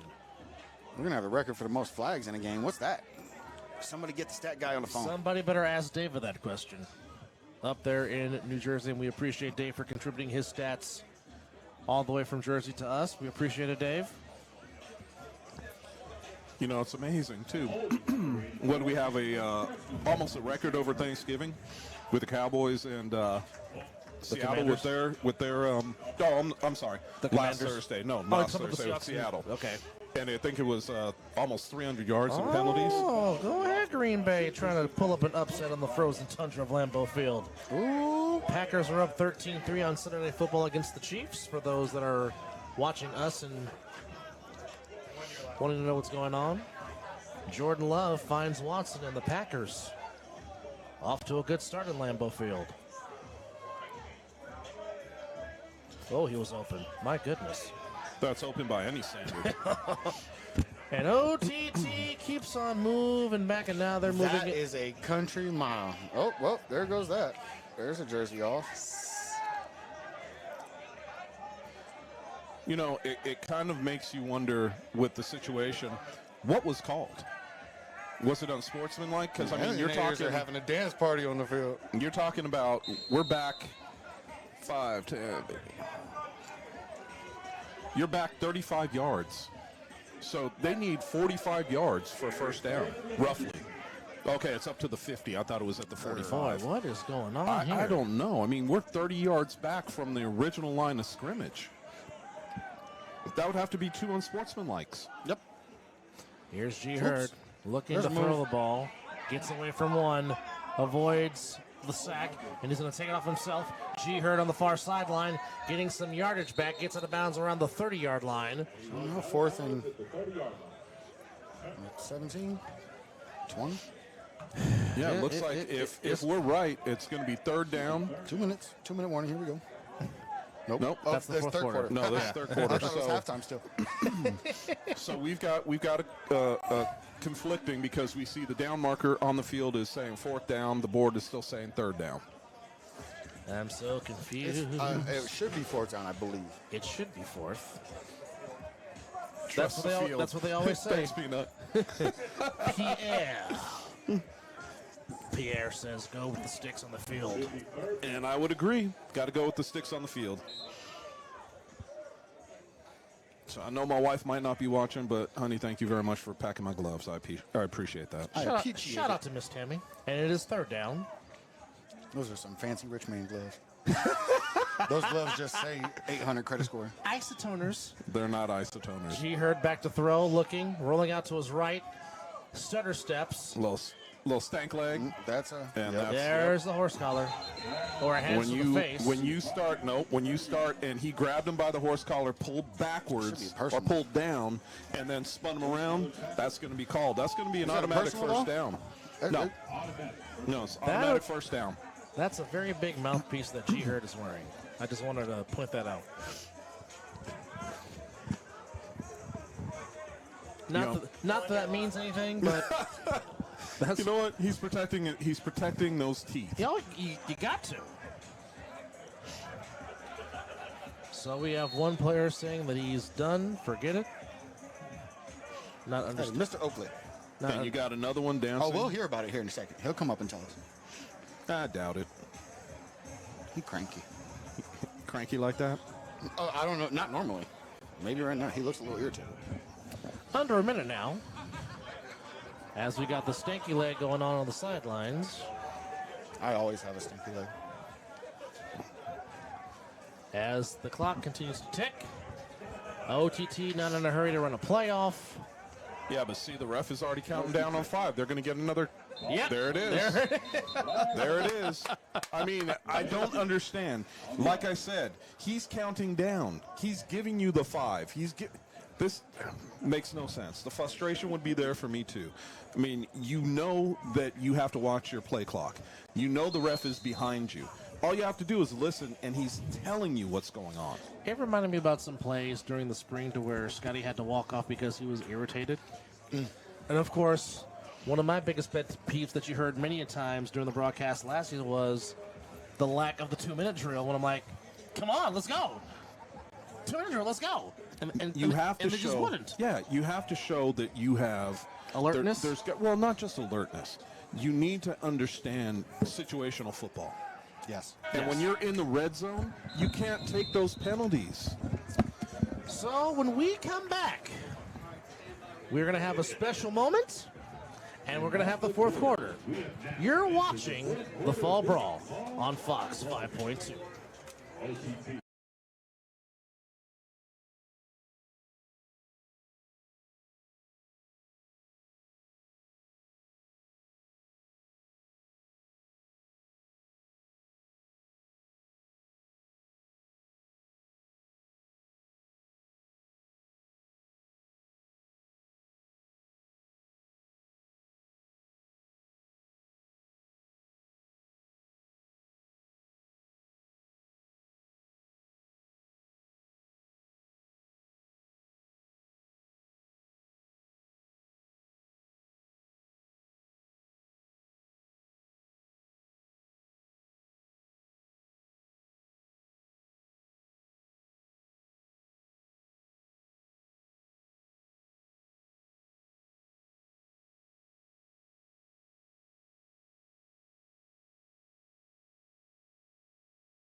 Head for St.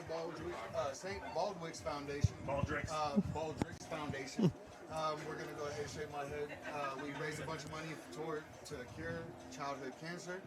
And my hairline's Fantastic leaving anyway, cause. So the rest of it might as well go. Why is this guy doing it? Because this was the highest donator. And so because you're manly. we're going to go ahead and give him the honor. I thought we are on TV. We're still holding.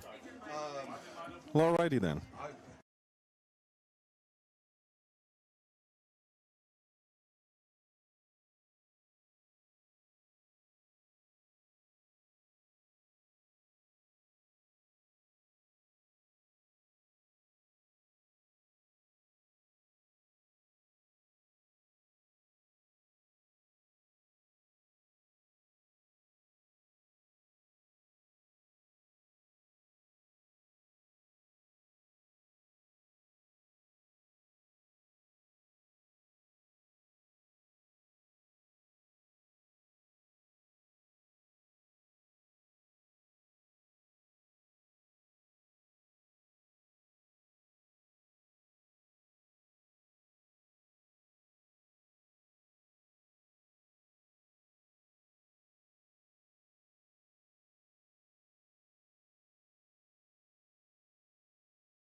Welcome back, and as you can see, the Viking is about to shave his head for a tremendous cause for childhood cancer.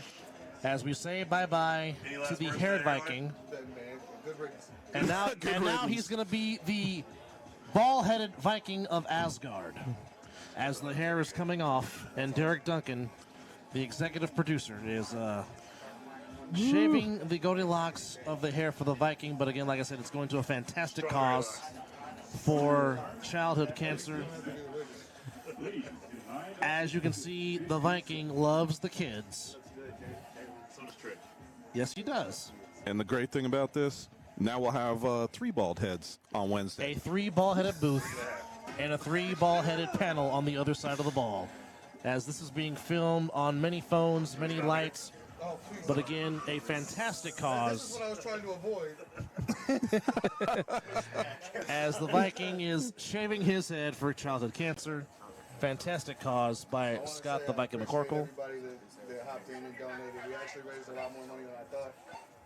I really appreciate y'all. And oh, by the way, there is a game going on. It is the Alienators 25 and Over the Top 12.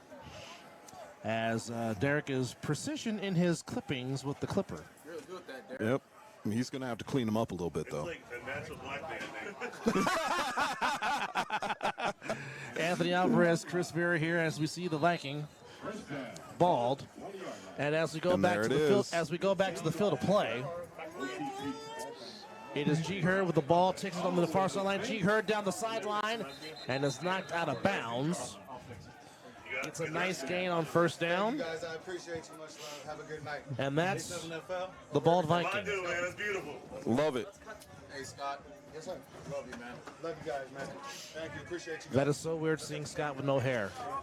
But again, it's for a fantastic cause. Baldrige Foundation. Appreciate you guys' help. And So we come back live.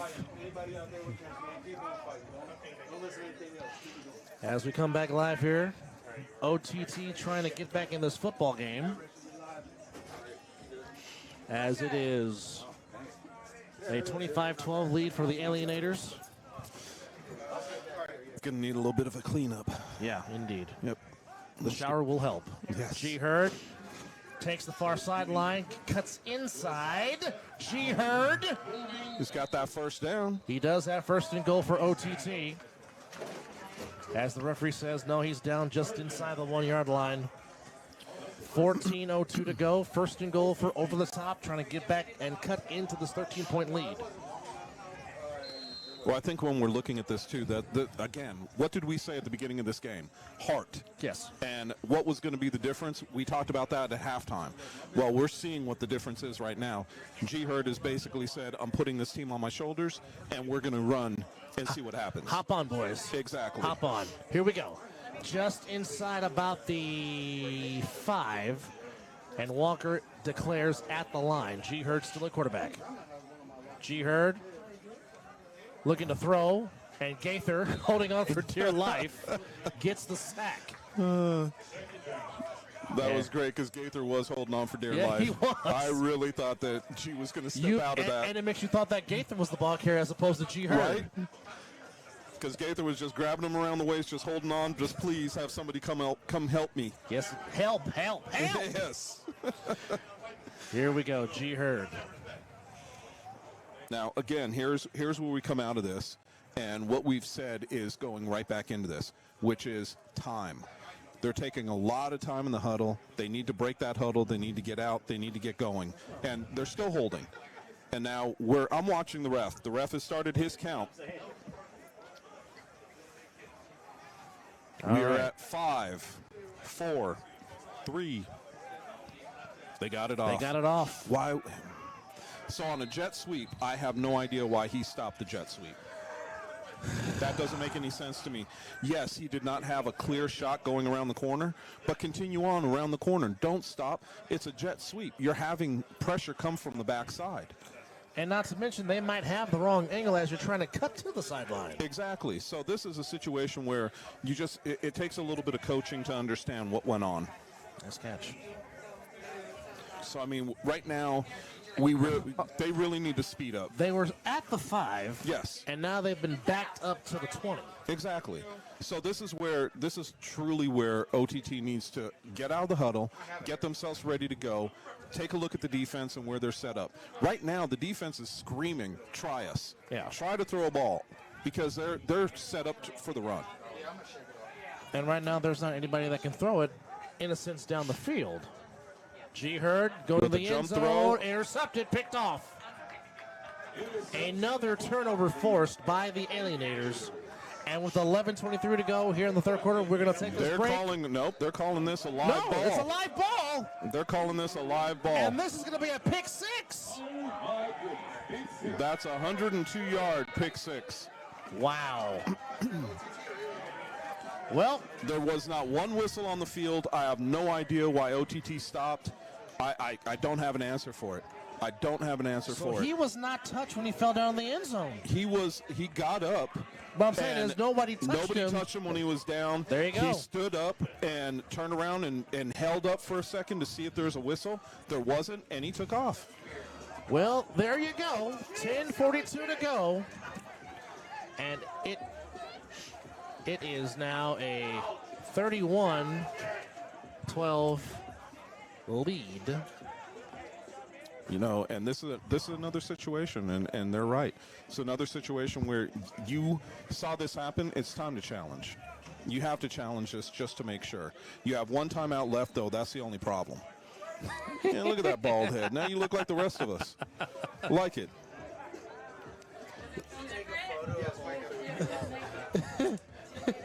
My head's cold. Yeah. I was gonna say now you know how we feel. Yeah. Now you're gonna need a beanie. I got a beanie. Okay. I got a whole ski cap I'm wearing. Because when you rush on the outside, So people will get their hand on my chest. This is going to be interesting. They didn't challenge. We're going for the extra point. 2. No, and they missed. So with 9:45 to go, we're gonna take a quick break. Can OTT get themselves out of their own mess? It's the Fall Brawl on A7FL.TV and on Fox 5.2.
Back here at Bonanza High School, Anthony Alvarez and Chris Vera with you as the Viking is preparing himself to give you a surprise, another surprise.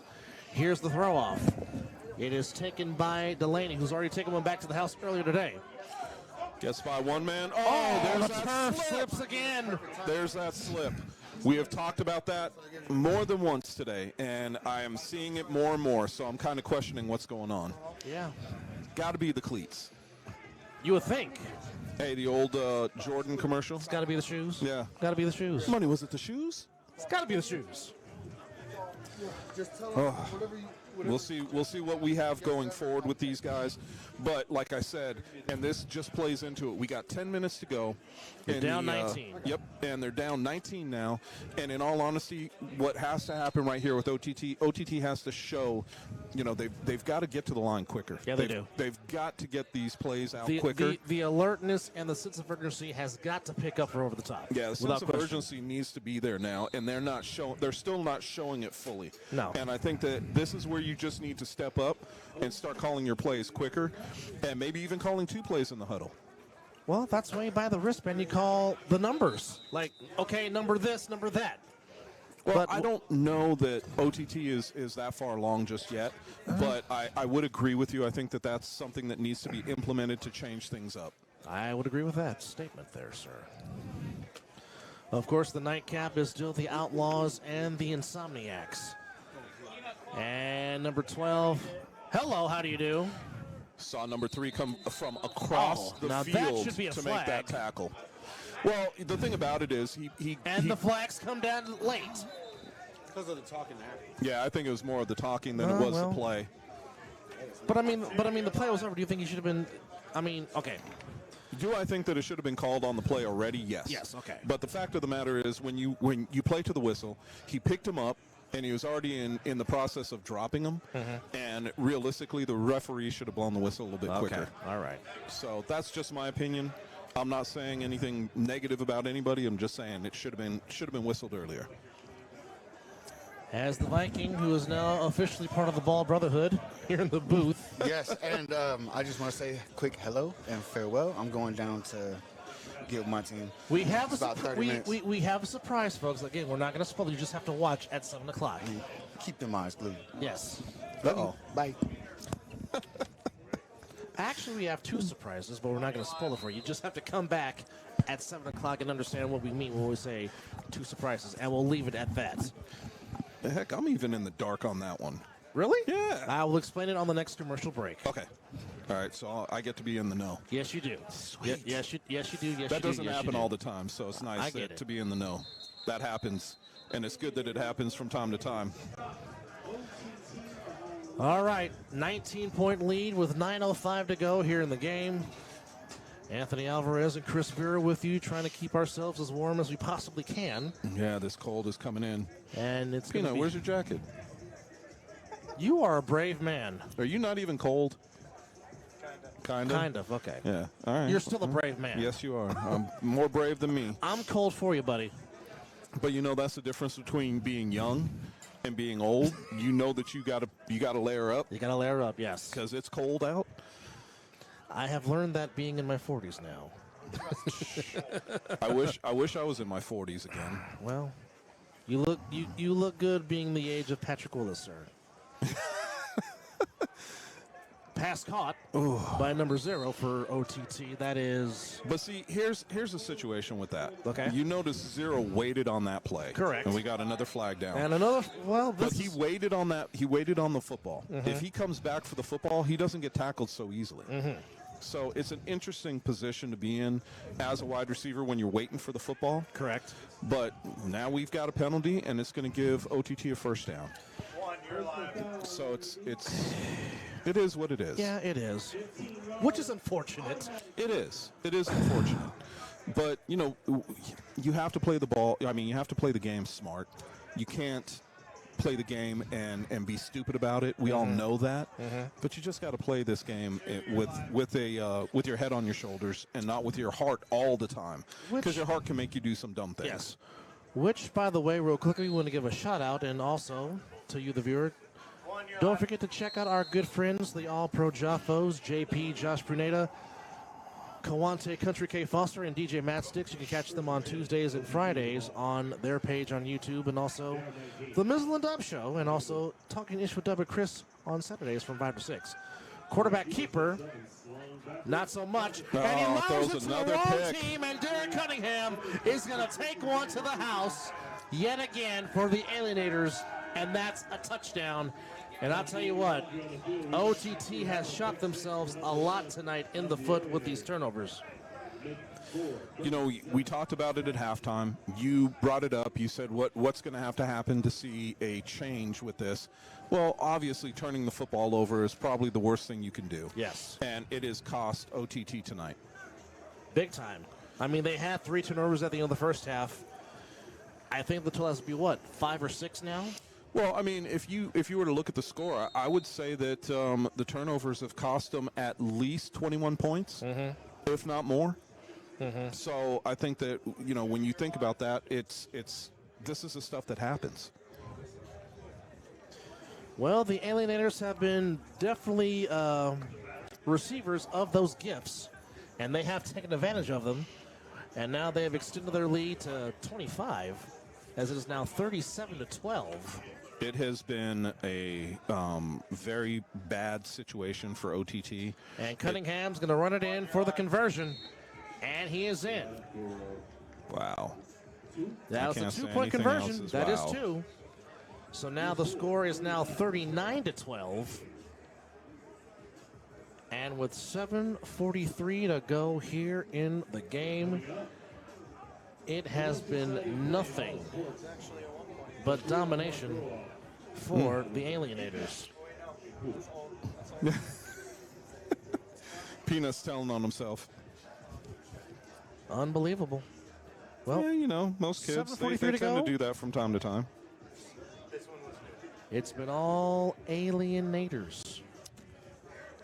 You know, and you wonder about a new team coming into the league and what they're able to bring. And we're getting our answers tonight. They look like they're probably going to be one of the upper echelon teams. And we talk tiers, and I would say right now you probably have Tier 1, Tier 2, and Tier 3. And I would put the Alienators in Tier 2 right now. Well, the thing is, you now get Coach Q. He has a full offseason to put his team together, and it's being shown here this evening. That it is. You might want to pick up that ball, young man. Yes, because if he doesn't get it past the 20, They get the ball back. and he didn't get it past And the 20. Oh, Mr. Gaither just showing his power. And that goes back to the... Okay, so if you're just now joining us, this is the equivalent of an onside kick, but this is the onside kick, A7 style, called the get back. So what happens is, if the receiving team on the round 1, if they do not get past the 20, To the 20. or to the 20 at least, Yes. if you don't get to the 20 or you don't get past the 20, the ball goes back to the team that throw it off, and they get it back at the 50. So now the offensive team gets half a field to work and to try and score again, and that's just what happened on this particular 3-on-1 throw-off. And right now it just seems like, Chris, that OTT just continuously just shoots themselves in the foot. It is an ongoing piece with them. They continue to shoot themselves in the foot. They continue to make big mistakes. And one thing that they continue to do is be very slow at reacting on offense and to get the next play call in. That's a fact. And so when you have those situations like that, that's what's costing them right now. And there goes Iriarte down the far sideline. And he gets out of bounds. A big first down gain for the Alienators. It's an interesting situation to watch this and to see what's going on with them. As I sit here and I watch how they're playing this game, I think that what we have to, this is just a game where, let's face it, the Alienators are starting to take over. Oh, they're imposing their will. Yes, they are. They are imposing their will big time. Iriarte rolling out to his right. Looking. He's got a man wide open if he can get it to him. But instead, he tries to knee the ball like he's playing soccer, and it goes incomplete. Well, and I'll tell you what, that is probably one of the things that when I was coaching, I would tell any of my quarterbacks, don't throw the ball back across the field. Please don't throw the ball back across the field. And it 9 times out of 10 does not work. No. Unless you have a rocket arm like Patrick Mahomes, then you can probably get away with it, but not so much. Yeah, we've seen bad things happen on plays like that more often than good things. All the time, yes, indeed, all the time. Which sucks. It does, and it creates other problems. So here we go. Here we are. Nice pass caught by Charles Johnson. He's trying to get out of the tackle, but he's still moving forward. And finally, Charles Johnson catches the ball. He's had some opportunities to have a big plays in this game, and he's just fallen a little bit short. But this time, Charles Johnson, a.k.a. Swag Urkel, makes the catch. And that's a good gain, and sets up second down and short for the Alienators, who are looking to add a 40-burger of their own with 5:30 to go in the game.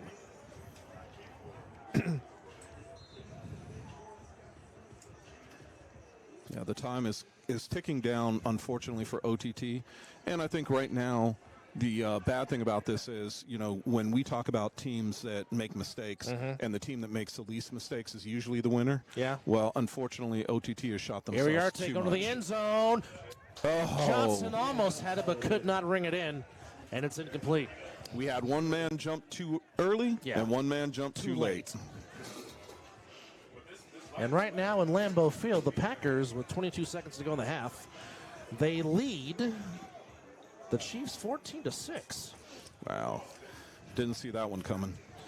No. I think both of us had the Chiefs, We picked didn't the we? Chiefs, yeah.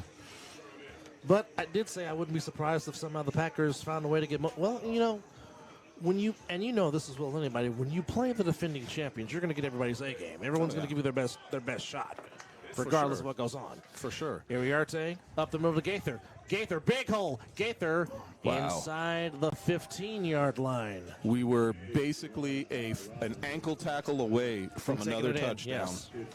And it's just crazy that this is what we're seeing right now at this point in time in this game. I couldn't have called this even if I had tried to see that this is what was going on. And I think when we're talking about this game, the biggest conversation we had was we have no idea what we were going to see from the Alienators. Correct. And now what I'm seeing from the Alienators tells me a lot. They like to be physical. Well, and one of the other things is from what I've seen right now, they're very well coached. Iriarte's got the corner, and Iriarte runs it in for a touchdown, Alienators. And that is a 40-burger for the Alienators. That makes it 44-12 with 3:41 to go here in the game. And Dandy Don Meredith is getting ready to sing, "Turn Out the Lights, the Party's Over." Hate to say it this way because we don't talk about it like we did when you and I were younger, but let's just say the fat lady's warming up. Oh, she's warming up for sure. She's warming up. She is warming up. If she hasn't already started. Yeah, well, she might be getting ready to tune the band up for sure. Well, I'm telling you, this is becoming a situation where, when you talk about losing a game, it's did we lose the game or did we shoot ourselves in the foot? And right now, I'm going to say OTT has shot themselves in the foot. And we got some feedback. Hold on, folks. Wow. Okay. Well, The machine works. That was interesting.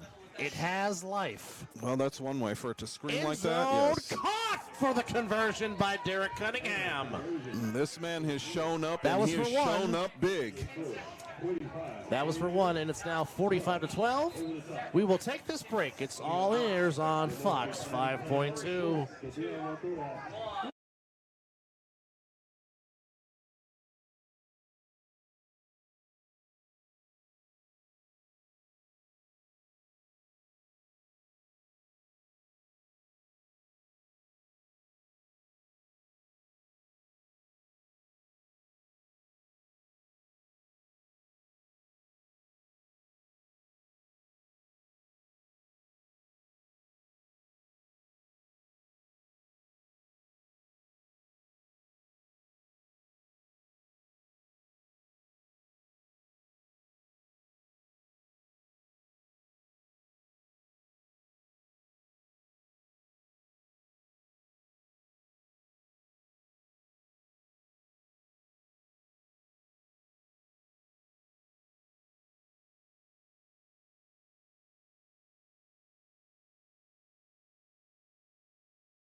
Welcome back to Bonanza High. Anthony Alvarez along with Chris Vera. And the 3-on-1 throw-off's about to take place.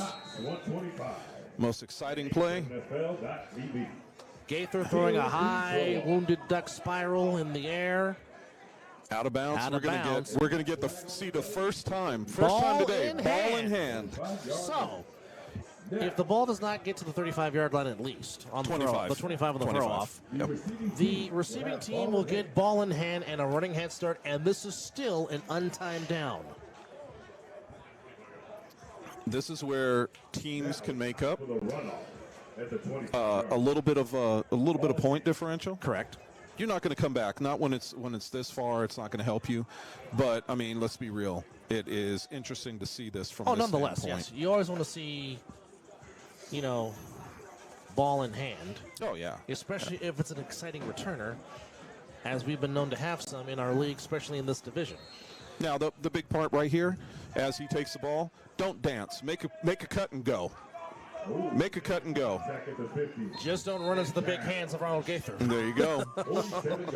But nonetheless, like to see that hug afterwards because they know that there's nothing but love in this game. But nonetheless, a good run by Calvin Deloney, who's already taken one to the house for a touchdown. Once upon a time, this game was 19-12, and the Alienators have just imposed their will in this game. Which makes me wonder about other games.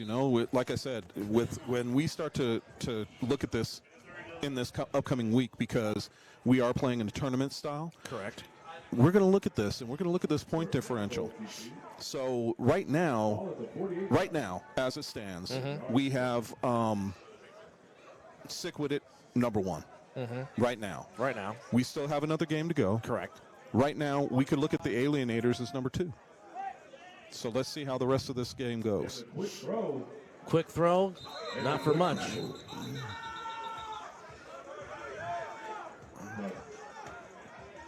So if I'm reading this correctly, is this 7 total turnovers by OTT? That sounds about right, unfortunately. I think that, you need to take care of the ball a little bit better when you're playing this game. And this is one of the situations where, when you come into this game, of course, nobody's going to say, hey, we're going to turn the ball over 7 times. No, that's never one person's plan, No. I'm sure. Or one team's plan, per se. But at the same time, you're really putting yourself behind the 8 ball by doing that. Yeah. And even if it wasn't, I think it was 3 for scores on the turnovers. Yeah. Even if they weren't, you're still putting yourself in a bad situation. Yeah, it's one thing to turn the ball over a lot, but it's one thing if the opposing team is turning that into points. Yes. G. Hurd up the middle. He'll take it himself. G. Hurd up the middle. G. Hurd first down. G. Hurd inside the 25-yard line. Incredible run. Well, again, we know who G. Hurd is. Yes, we do. G yes, we is do. nonstop all the time. His motor just keeps on going. We know this. I mean, if you have 11 or 7 G. Hurds, and we have reached the 2-minute warning. And we'll take this break. You're watching the Fall Brawl on Fox 5.2. Over the top. Well.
Two minutes to go. It's been all Alienators here in the second half.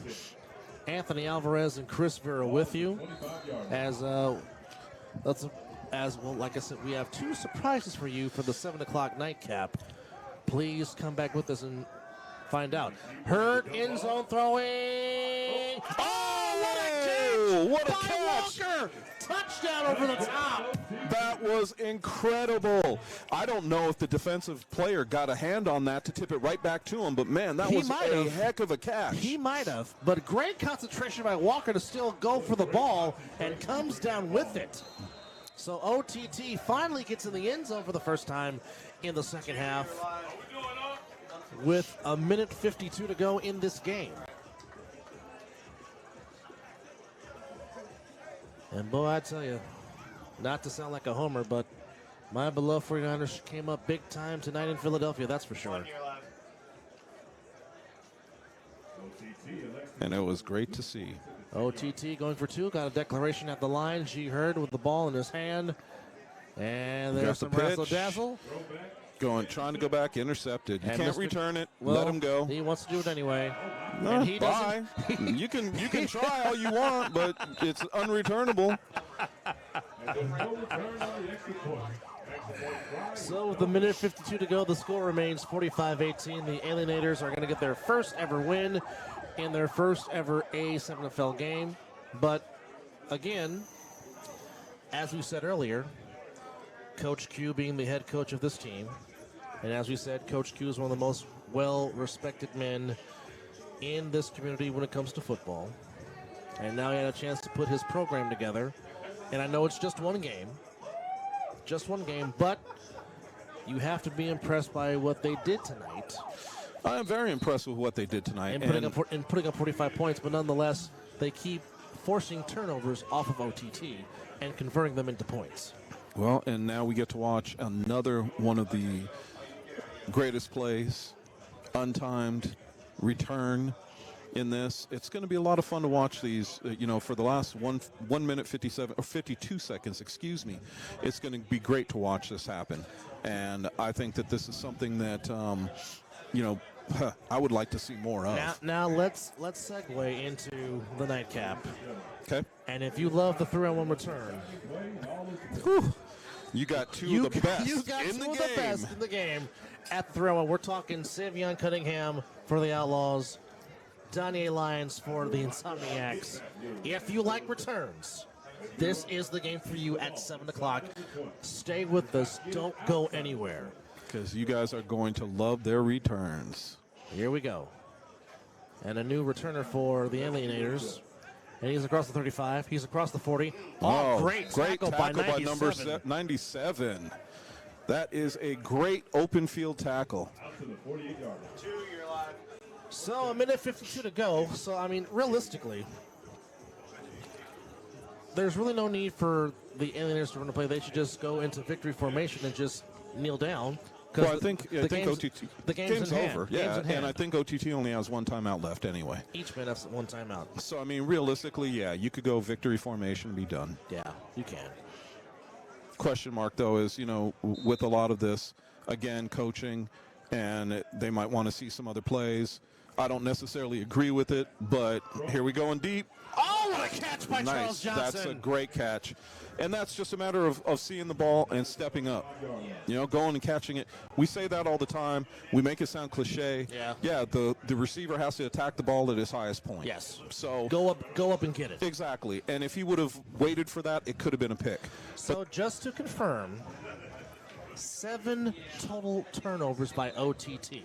Jeez.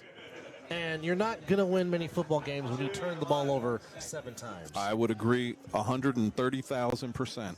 You have to have, you have to be careful with what you're doing with the ball. And it's always going to be a bad thing when you give it to the other team. Correct. So we got 111 and counting. Iriarte looking to throw. Flag is on the play. Gaither is open. Oh. Nearly intercepted. Pass is incomplete, but we'll check the flag. Got holding. It wouldn't have counted anyway. It's holding against the Alienators.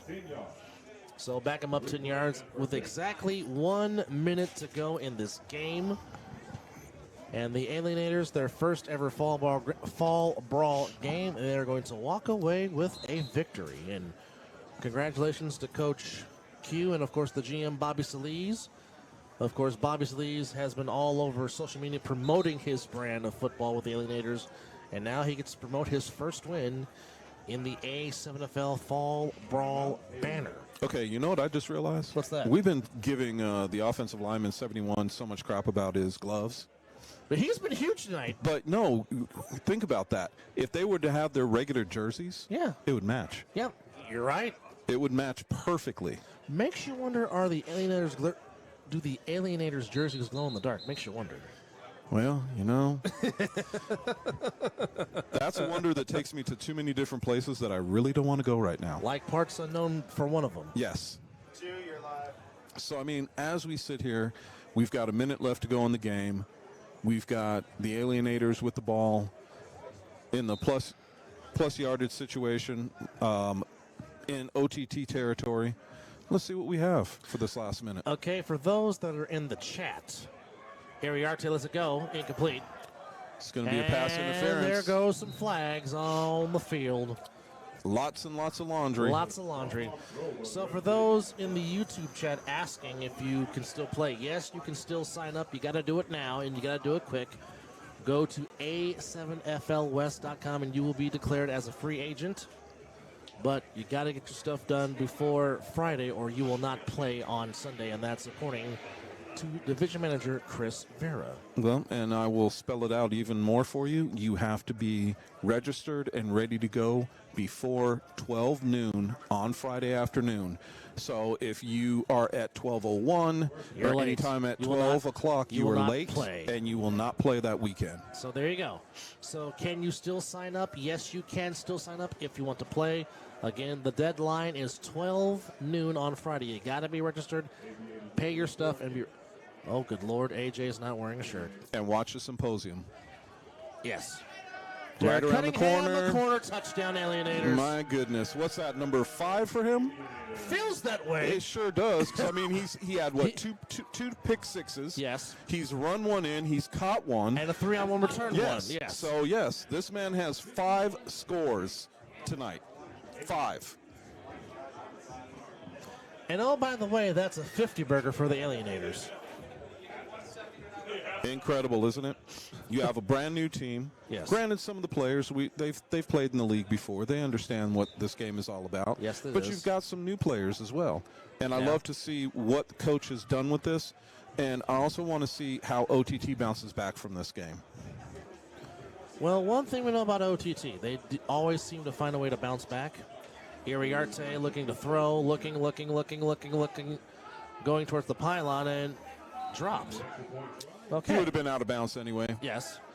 Score remains 51-18 with 49 seconds to go. It's all over but the crying. And it is a little bit chilly up here in this booth. And Patrick Mahomes has been sacked 3 times in this first half in Lambeau Field, which, by the way, it is a 14-6 Packer lead as the Packers get ready to kick off in the second half on Sunday Night Football. And our version of Sunday Night Football is getting ready to take place with the most talked about matchup of week 1.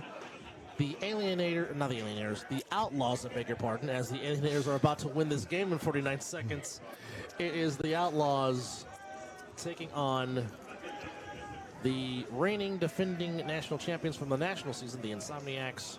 Of course, the Insomniacs, an original legacy team of A7. Of course, they went winless last year in the fall. They're looking to end that streak as they now put together the perfect season of all perfect seasons during the national season and winning the championship in the Las Vegas Division's second year. And it's going to be something else watching one of our guys, Mr. McCorkle, the Viking, playing in this game. And that's surprise number 1. We spoiled it for you. We're sorry, fans. Oh, damn, I didn't know that was the other one. Gotta tell me about these things so I don't spoil it. That's okay. They were going to find out anyway. But earlier in the quarter, the Vikings, Scott McCorkle, who's now part of the Ball Brotherhood with me and Chris, donated his hair to Children's Cancer. It's a fantastic cause. And kudos to him for doing it. And now he's going to understand that your head will get cold now that you are part of the Ball Brotherhood. Man, like no other. Like no other. The thing about it is, when you do what he did, and you know, we've got some really good, and I don't think that we say enough about it. We talk about football players, we talk about what they are, and them being athletes. What we don't always hear and talk about is what good men these people are. Yes. And we've got some great guys that, you know, really give back to the community and do what's expected and go above and beyond. And not just that, a lot of them are entrepreneurs. Yes. Kenny Mack being one of them. One of the biggest entrepreneurs that we have out here. And we've got guys that, you know, we've got teachers, we've got coaches, all kinds of things out here. And it is fantastic to see. G. Hurd looking to run, looking to throw, looking to do something. Holding onto the ball for dear life, laterals it. And the Alienators just continue to swarm on defense. And they are having some fun out there. With 33 seconds and counting to go. And what's great is seeing Coach Q over there. He's jumping up and down like nobody's business. Well, like I said, he put this program together in the offseason to bring it together. Bobby Salih's been promoting the heck out of his brand, and it's going to turn into a nice win in their A7FL Fall Brawl debut. As we are vastly approaching the nightcap of week 1 of the Fall Brawl, the Outlaws and the Insomniacs. And I know some people are asking why, but they're like, why not put a hyped-up matchup in the time slot of where you want to be locally here on Fox 5.2? 20 seconds remain. Wondering if the Alienators just took their last timeout. Think so. Look, no. Think so. Well, they had a stoppage in play, so I'm not sure. Well, you might, you could be right. G. Hurd, downfield, incomplete. Stopping the clock with 14 seconds. So, once again, as we see the Insomniacs and the Outlaws stretching.